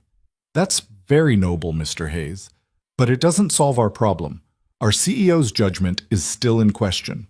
Your CEO's judgment, Victoria cut in, her voice like steel, just secured a deal that will generate $40 million in revenue over the next 3 years. Her judgment identified and promoted someone who caught errors your CFO's nephew created. Her judgment is the reason this company is still growing while our competitors are contracting. Victoria. Another board member started. I'm not finished. Victoria's eyes blazed. You want to question my personal life? Fine. But let's be clear about what you're really asking. You're asking if I'm capable of separating my professional responsibilities from my personal feelings. You're asking if I can be trusted to run this company without letting emotion cloud my judgment. She paused, looking each board member in the eye. I spent the last 3 days working 20-hour shifts to fix a crisis. I fired my CFO's nephew despite knowing it would create political problems. I brought in an independent auditor when I didn't have to. I've made every decision based on what's best for this company, not what's easiest or most comfortable. So yes, I'm dating someone who works for me. And no, it doesn't affect my ability to lead. The room was silent. Sterling's expression had shifted from smugness to something more calculating. This will be public knowledge soon, he said finally. How do you plan to handle the media scrutiny? With honesty, with transparency, and with the confidence that my work speaks for itself? Victoria's jaw set. I'm not resigning. I'm not ending my relationship. And if this board wants to force me out over my personal life, you're welcome to try. I own 42% of this company. My father's will stipulated that his remaining shares be held in trust for another 5 years, with me as the trustee. You literally cannot remove me. Sterling's face went red. This is highly inappropriate. What's inappropriate is you trying to control my personal life. What's inappropriate is you questioning the qualifications of someone who's proven himself repeatedly. What's inappropriate, Victoria's voice dropped to something dangerous, is you forgetting who actually runs this company. Logan watched Victoria face down the board with a mixture of awe and terror. This was the woman who'd built an empire from her father's legacy, fierce, uncompromising, and absolutely unwilling to back down. If there's nothing else, Victoria said into the stunned silence, Mr. Hayes and I have work to do. The Asia-Pacific expansion won't manage itself. She turned and walked out, not waiting to see if Logan would follow. He did, matching her stride, feeling the eyes of the board burning into his back. They made it to Victoria's office before her composure cracked. She closed the door and leaned against it, breathing hard. That was, Logan started, insane, reckless, probably career suicide.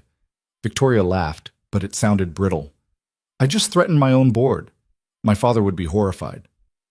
Your father would be proud. You just defended your right to make your own choices. Or I just made everything worse. Victoria moved to her desk and collapsed into her chair. The media is going to have a field day with this. The story is already online. I got an alert during the meeting. She turned her computer screen so Logan could see. The headline made his stomach drop. Billionaire CEO's Office Romance. Merit or favoritism? The article was brutal. It questioned Logan's qualifications, speculated about when the relationship really started, and included quotes from unnamed sources suggesting Logan had used his connection to Victoria to advance his career. This is what I was afraid of, Logan said quietly. I know. And it's going to get worse. Victoria pulled up her email, which was already flooding with messages. Media requests, statements from competitors, think pieces about women in power and workplace relationships. We're the story of the day. Logan's phone buzzed, a text from Emma. Kids at school saw the article. Some of them are being jerks. We're handling it. His heart dropped. The girls know. What? Logan showed Victoria the text. She closed her eyes, and Logan saw genuine anguish cross her face. I'm so sorry, she whispered. Your daughter shouldn't have to deal with this. They're tougher than you think. Emma punched a kid, remember? This isn't funny, Logan. They're being harassed because of me. Because of us. We made this choice together. Logan pulled up a chair next to Victoria. And we're going to handle it together.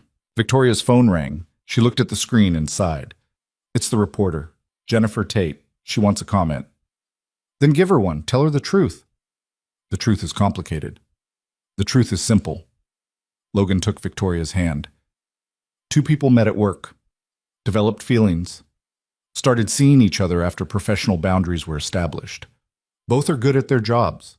Both are trying to navigate something complicated with honesty and respect. Victoria stared at him. You want me to say that on the record? Why not? It's true. Because it makes us sound naive, like we don't understand the complexities, or it makes us sound human. Logan squeezed her hand. We can't control what people think, Victoria. We can only control what we say and do. So let's say the truth and do our jobs and let the rest fall where it may. Victoria was quiet for a long moment. Then she answered the phone. This is Victoria Hale.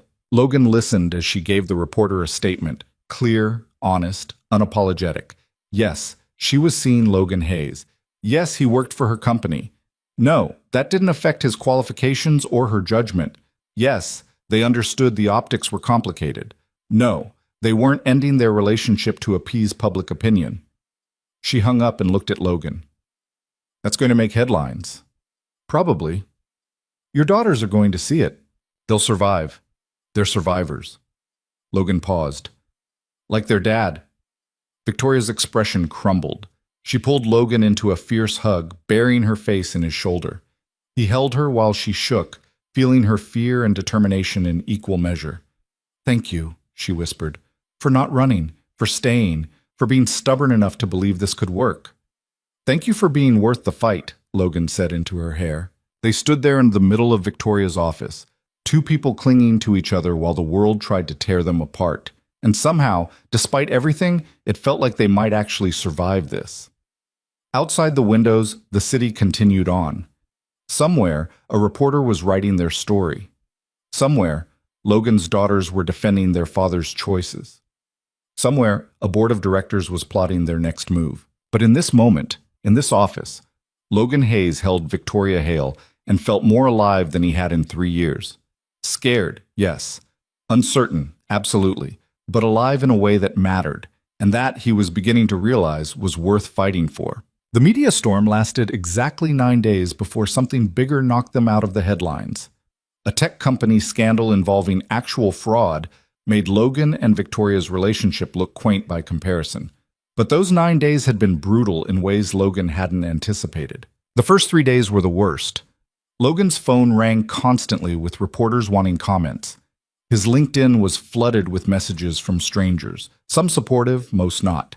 Someone created a meme of his employee photo next to Victoria's official headshot with the caption, "When you network your way to the top," that went viral enough that Emma saw it at school. She'd punched another kid over it. This time Logan couldn't even pretend to be mad. The second suspension came with a parent-teacher conference that Logan attended alone, sitting across from Principal Morrison and trying to explain that his daughter wasn't violent, she was protective, that there was a difference between aggression and defense, that maybe the school should look at why so many kids felt comfortable mocking a child's family situation. Morrison had given him the look adults give when they think someone's making excuses. But she'd also reduced Emma's suspension to 1 day after Logan pointed out that Michael Gardner had received 3 days for his original comments about Sarah. Consistency mattered, he'd said. Or did it only matter when the victim wasn't related to someone in the news? Morrison hadn't liked that. Logan hadn't cared. Victoria had shown up at his house that night unannounced, carrying takeout and looking exhausted. The girls had swarmed her before Logan could say anything, all three talking over each other about the unfairness of suspension and media attention and how stupid everyone at school was being.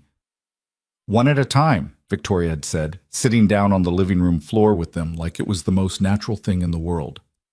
"Emma first. Tell me what happened." Emma had explained about the meme, about the boys who'd surrounded her at lunch asking if her dad was gold-digging a billionaire, about how she'd tried to walk away but they'd followed her, pushing and prodding until she'd snapped and shoved one of them into a locker. "I didn't punch him this time," Emma had said defensively. "I showed restraint." Victoria had looked at Logan, something fierce in her eyes. Your daughter has excellent survival instincts. She has assault charges waiting to happen, Logan had corrected, but he'd been smiling despite himself.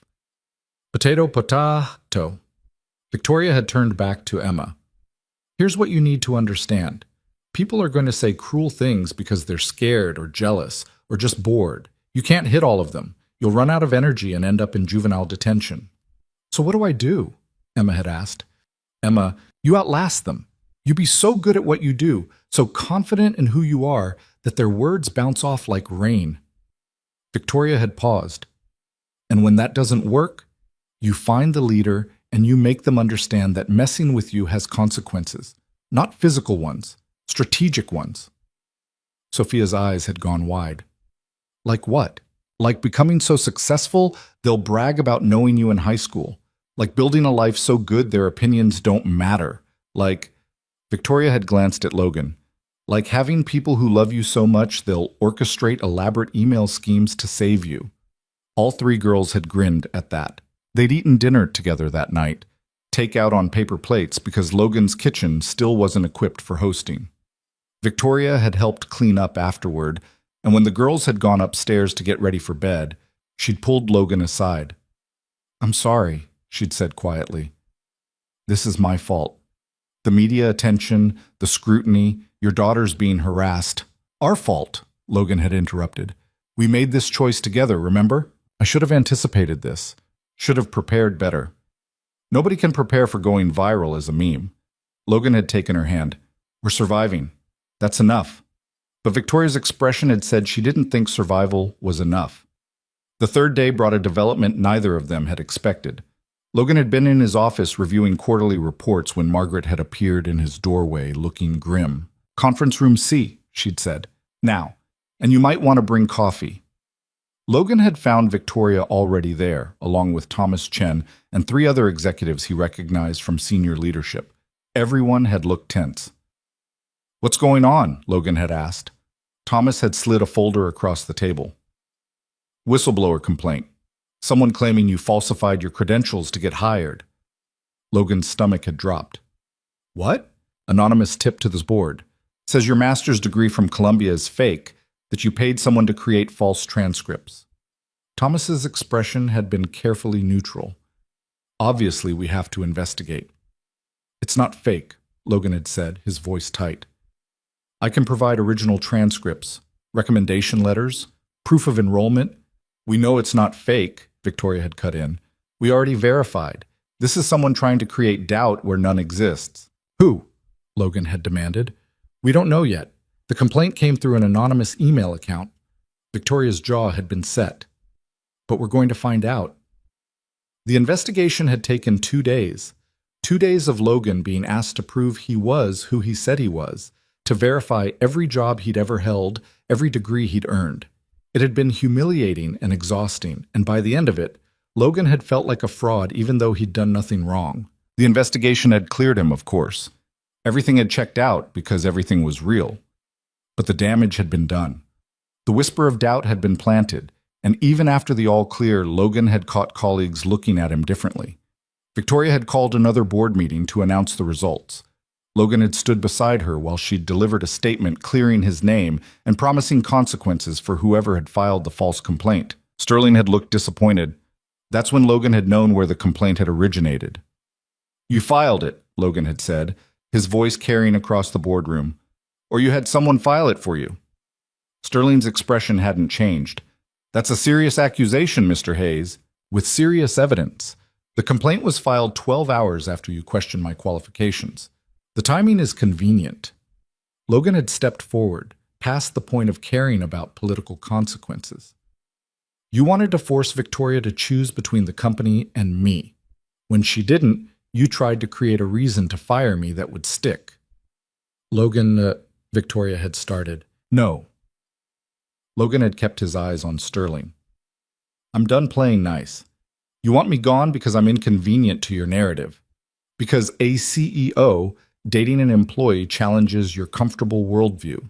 So you manufactured a crisis. Sterling had stood up slowly. You have no proof. Not yet. But I will. Logan had smiled without humor.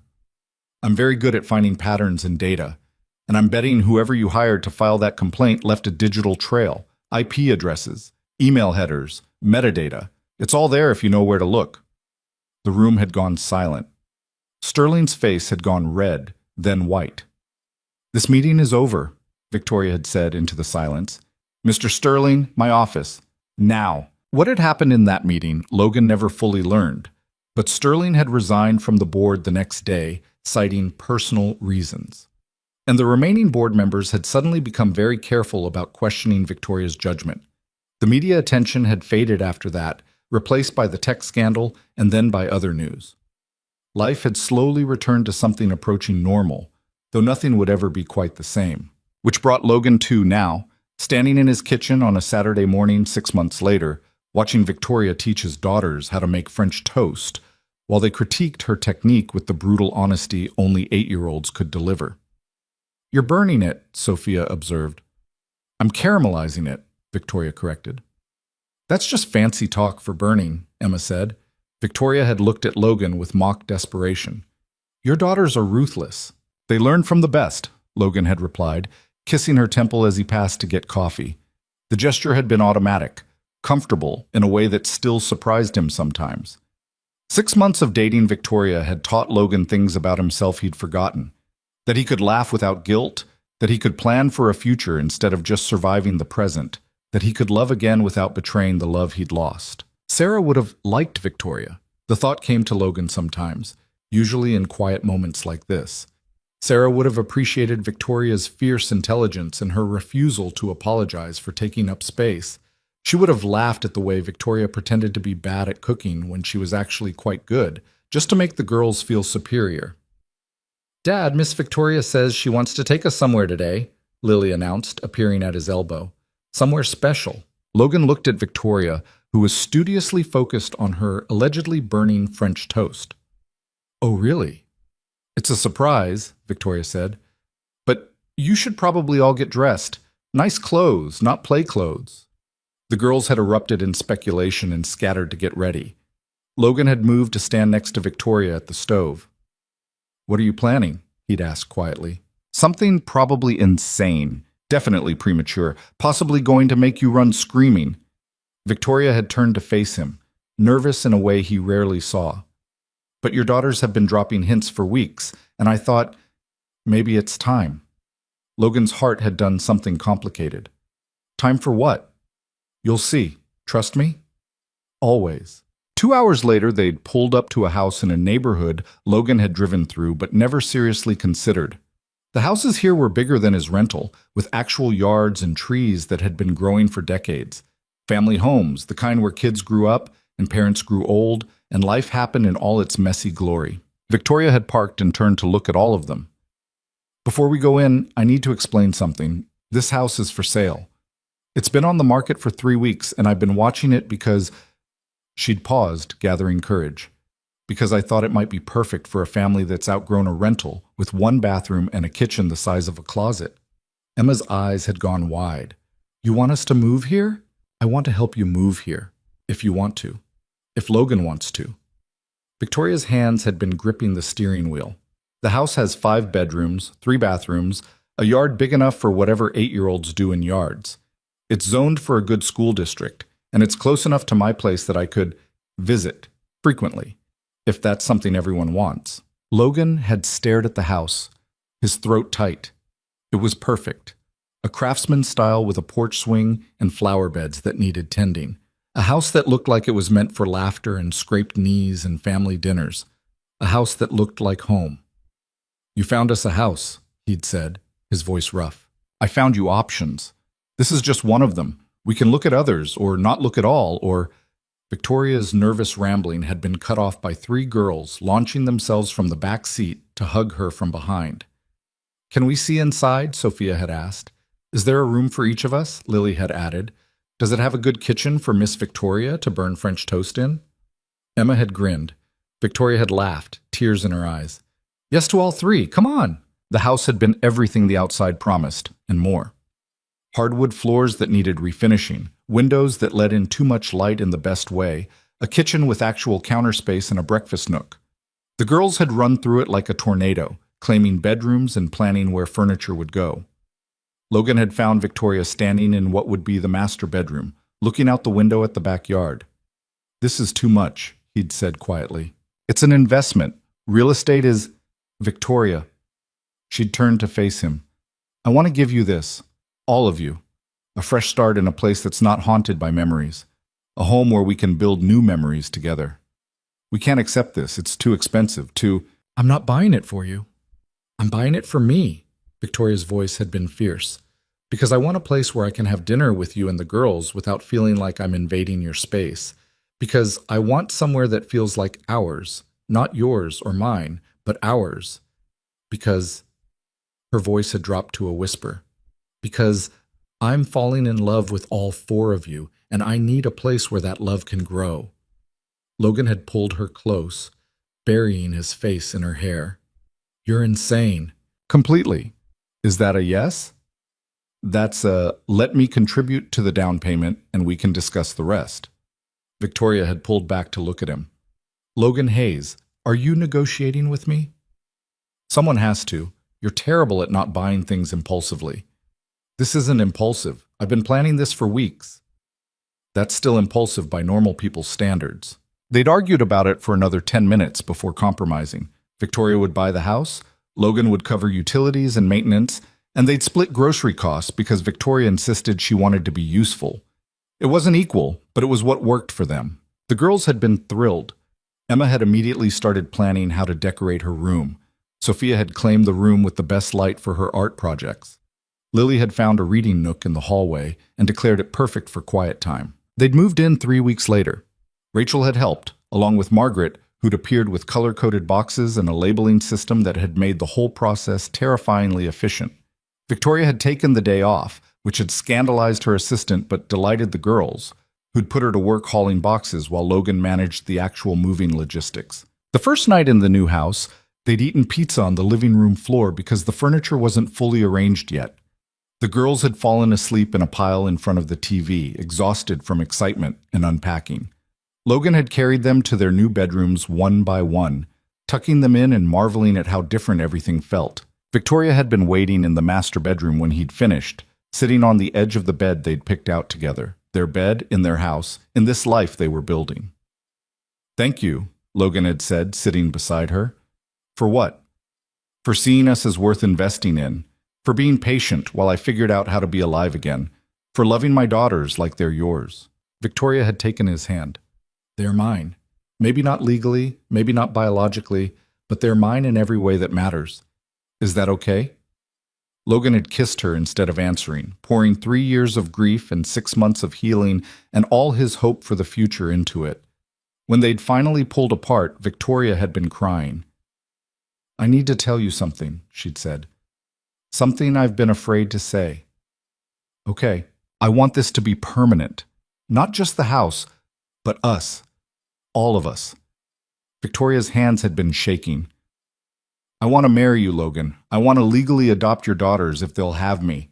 I want to build a life that's messy and complicated and nothing like the perfect corporate image I'm supposed to maintain." Logan's heart had stopped. "Victoria, I know it's fast. I know people will say we're rushing. I know there are 1,000 practical and logical reasons to wait." Victoria's voice had been fierce despite the tears. "But I've spent my whole life being practical and logical, and it's made me successful but lonely.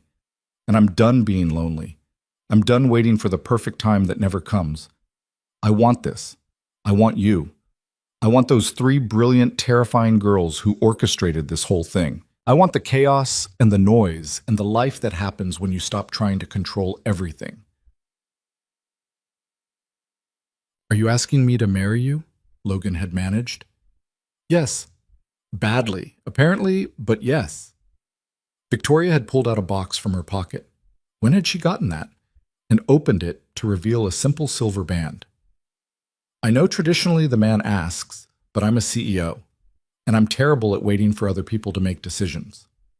So, Logan Hayes, will you marry me and let me be part of this family you've built?" Logan had looked in the ring, at Victoria's tear-stained face, at this woman who'd seen him at his worst and decided he was worth fighting for anyway. He'd thought about Sarah, about the love they'd shared and the loss that had nearly destroyed him. And he'd realized that loving Victoria didn't diminish what he'd had with Sarah. It just proved he was capable of loving again. Yes, he'd said, but on one condition. What? We tell the girls together. They started this whole thing. They should know they succeeded. Victoria had laughed through her tears and kissed him. They'd made love in their new house, in their new bed, in this new life they were building together.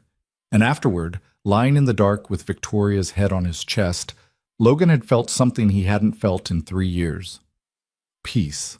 They told the girls the next morning over breakfast. Actual breakfast at the kitchen table, not burned French toast, but scrambled eggs that Victoria hadn't ruined.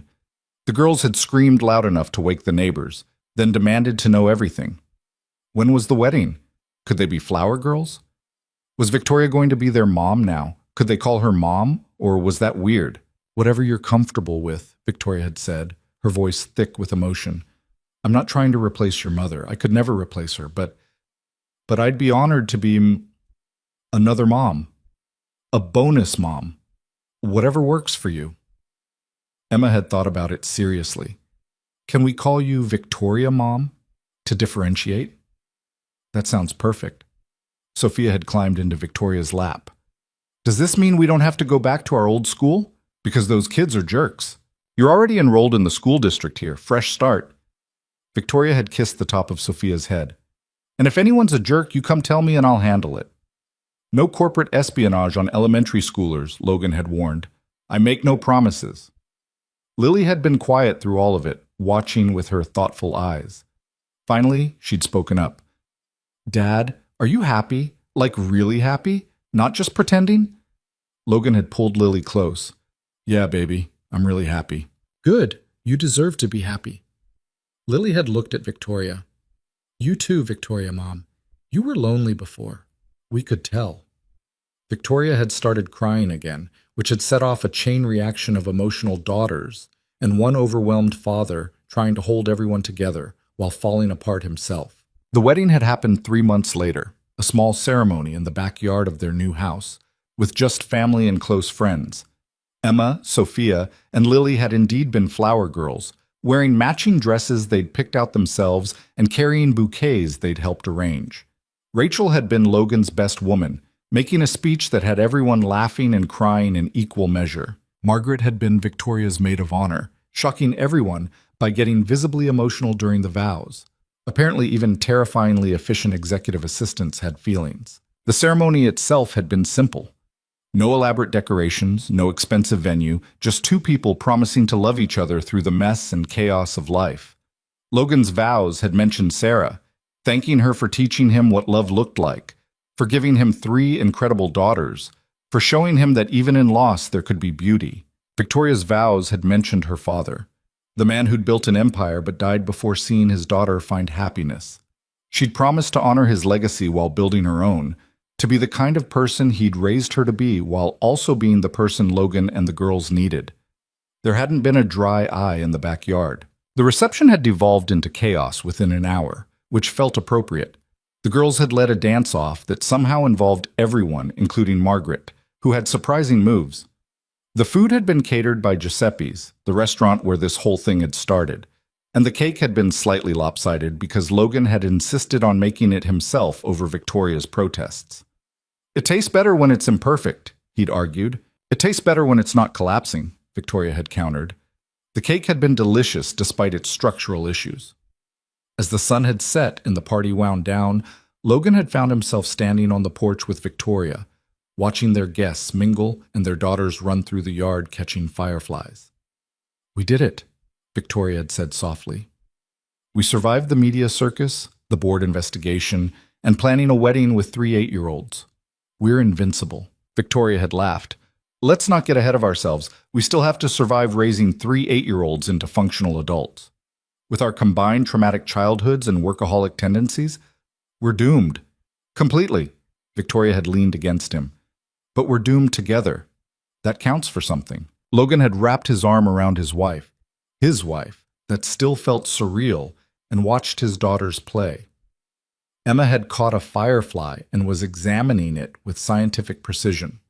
Sophia was trying to choreograph the firefly catching into some kind of interpretive dance. Lily was sitting in the grass just watching the lights, peaceful and present. "I need to tell you something," Logan had said.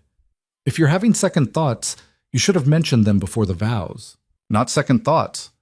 Gratitude." Logan had turned Victoria to face him. 6 months ago, I was numb. Not living, just existing. Going through motions and convincing myself that was enough. And then 3 terrifying little girls decided I deserved better and staged an intervention disguised as a dinner date. Best intervention ever. It really was. Logan had cupped Victoria's face. "You gave me my life back. You showed me that surviving isn't the same as living, that being broken doesn't mean being worthless, that it's okay to try again even when you're terrified." Victoria's eyes had filled with tears. "You gave me just as much. You showed me that success isn't the same as happiness, that vulnerability isn't weakness, that love doesn't have to be perfect to be real." They'd kissed as the sun disappeared behind the trees, and Logan had felt Sarah's presence like a warm hand on his shoulder. Not haunting, not painful, just there, a reminder that love didn't end when life did, that the people who shaped us stayed part of us even after they were gone. "Thank you," he'd whispered, not sure if he was talking to Victoria or Sarah or both. "For what?" Victoria had asked. "Victoria, for refusing to let me fade away, for being stubborn and brilliant and brave enough to fight for this." Logan had gestured at the yard, the house, the life they'd built, for proving that second chances are real. "We proved it together," Victoria had corrected. "You, me, and 3 girls who refused to accept that their father was broken beyond repair." Speaking of those girls, Emma had appeared on the porch holding a jar with 3 fireflies inside.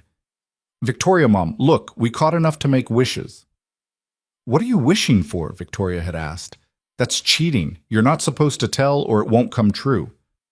Emma had opened the jar, letting the fireflies escape into the darkening sky. "But I'll give you a hint. It involves all of us being happy." "I think that wish already came true," Logan had said. Emma had considered this. "Then I'm wishing for it to stay true. That's allowed, right?" "Definitely allowed." Victoria had pulled Emma into a hug, and Sophia and Lily had appeared as if summoned, creating a tangle of arms and love and belonging. Logan had stood there holding his family, his wife, his daughters, his second chance at life, and felt overwhelmed by the impossible luck of it all. What were the odds that 3 8-year-olds would successfully orchestrate a relationship? That a billionaire CEO would see past his broken edges to the person underneath? That grief wouldn't be the end of his story, but just a chapter in something larger? "Dad, you're crying," Lily had observed. Happy tears, Logan had managed. "Those are allowed too," Sophia had said wisely. They'd stood there on the porch as night fell completely, the fireflies dancing around them like tiny miracles. The house behind them glowed with warm light. Their house, their home, their proof that broken things could be repaired and second chances were real if you were brave enough to take them. Inside, Rachel and Margaret were probably coordinating cleanup with terrifying efficiency. The remains of the lopsided cake sat on the kitchen counter, a monument to imperfection that tasted like love. The flower girl dresses were already rumpled and grass-stained because that's what happened when you let children be children. Everything was messy and imperfect and absolutely right. "We should go help clean up," Victoria had said without moving. "We should," Logan had agreed, also not moving. In a minute, Emma had decided for all of them. So they'd stayed there, a family of 5 now instead of 4, watching the fireflies and the stars and the future unfold in front of them. There would be hard days ahead. Parenting didn't get easier just because you fell in love. Work pressures didn't vanish because you were happy. And grief had a way of resurfacing when you least expected it. But they'd face those days together. Logan would teach Victoria how to braid hair, and the girls would teach her which YouTube channels were acceptable viewing. Victoria would teach all of them that success came from trying, not from being perfect. And together, they'd build a life that honored both Sarah's memory and the new family they'd created. 3 years ago, Logan Hayes had been a ghost in his own life, going through motions and convincing himself that survival was enough. His wife had died, his world had ended, and he'd retreated into numbness because feeling anything seemed impossible. But three brilliant, terrifying daughters had refused to accept that their father was lost forever. They'd seen him fading and decided to intervene with the boldness only children possess. They'd studied his email patterns, crafted the perfect message, and sent him toward a woman who would change everything. Victoria Hale had been lonely in a crowd, successful but isolated, powerful but longing for connection. She'd seen Logan, really seen him, broken pieces and all, and decided he was worth fighting for. She'd defended him to her board, stood by him through media scrutiny, and loved his daughters like they were her own. And somehow, impossibly, two broken people had found each other and built something whole. That was the thing about second chances, Logan thought as he held his family under the stars. They didn't erase the first chance or make the loss less painful. They didn't fix everything or guarantee a perfect ending. They just proved that life could continue after tragedy, that love could bloom again after devastation, that being broken wasn't the same as being destroyed. You could survive loss and still learn to live again. You could honor the past while building a future. You could be imperfect and messy and still be worthy of love. "I'm glad you sent that email," Logan said to Emma, who was still pressed against his side. "Which one? We sent like 12 before we found the right tone." Victoria laughed. 12 drafts? "We're perfectionists," Sophia said proudly. "You're terrifying," Victoria corrected, but she was smiling. "We're your terrifying daughters now," Emma pointed out. "You're stuck with us." "Best decision I ever made," Victoria said, and Logan heard the truth in her voice. They finally went inside to help clean up, Emma and Sophia arguing about the proper way to stack dishes, while Lily organized the leftover flowers into new arrangements. Rachel cornered Logan in the kitchen, her eyes bright with emotion. "Sarah would be so proud," she said quietly, "of you, of the girls, of this whole beautiful mess you've created." Logan's throat tightened. "You think so?" "I know so. She'd love Victoria. She'd appreciate someone who doesn't let you wallow in self-pity and who treats the girls like the brilliant terrors they are." Rachel hugged him tight. "You didn't just move on, Logan. You moved forward. There's a difference. Thank you. For everything. For watching the girls, for believing I could get here, for not giving up on me when I'd given up on myself. That's what family does." Rachel pulled back, wiping her eyes.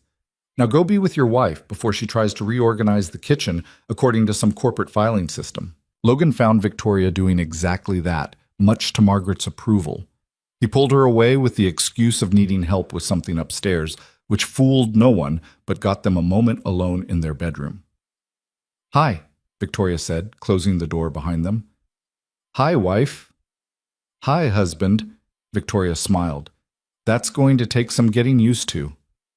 "We have time." Logan pulled her close. All the time in the world. They stood there in their bedroom, in their house, in their life. And Logan marveled at the journey that had brought them here. From grief to numbness to a terrifying first dinner to this, marriage, family, home. Downstairs, their daughters were probably getting into something they shouldn't. Outside, the fireflies still danced through the summer night. Tomorrow, there would be work and responsibilities and the 1,000 small crises that made up daily life. But tonight, Logan Hayes was exactly where he needed to be. Not in the past with his grief, not in the future with his worries, but right here in the present with the people he loved. He'd learned something important these past months, something worth remembering. Healing wasn't linear. It wasn't about forgetting or moving on or being suddenly fixed. It was about learning to carry your loss without letting it carry you. It was about honoring what you'd had while making room for what could be. It was about being brave enough to try again, even when every instinct screamed at you to stay safe. Most importantly, healing was about the people who refused to let you disappear. The daughters who staged interventions disguised as dinner dates. The woman who saw past your broken edges to the person underneath. The family and friends who believed you could be more than your grief. Logan kissed his wife, listened to his daughters laugh downstairs, and felt grateful for every messy, imperfect moment that had led him here. Life after loss was possible. Love after grief was real. And sometimes, when 3 8-year-old girls decided their father deserved better, miracles actually happened. Not perfect miracles, not smooth or easy or without complications, but real miracles nonetheless. The kind that prove that even when you think your story is over, there might be chapters you haven't imagined yet. Chapters full of laughter and chaos and love and fireflies in the summer darkness, chapters worth living for. Ready to go back down? Victoria asked. Ready to face whatever comes next? Logan countered. With you and those 3 terrifying girls? Always. They went downstairs hand in hand back to their family and their party and their beautifully imperfect life. And somewhere, Logan liked to think, Sarah was watching and smiling, proud of her daughters who'd refused to give up, grateful for the woman who'd brought their father back to life, at peace knowing that love didn't end, it just evolved into new forms. The night stretched on, full of laughter and love and the kind of happiness that comes not from everything being perfect, but from everything being real. And in a house that smelled like cake and flowers and new beginnings, Logan Hayes finally understood what it meant to be alive again. Not just surviving, living. And that made all the difference.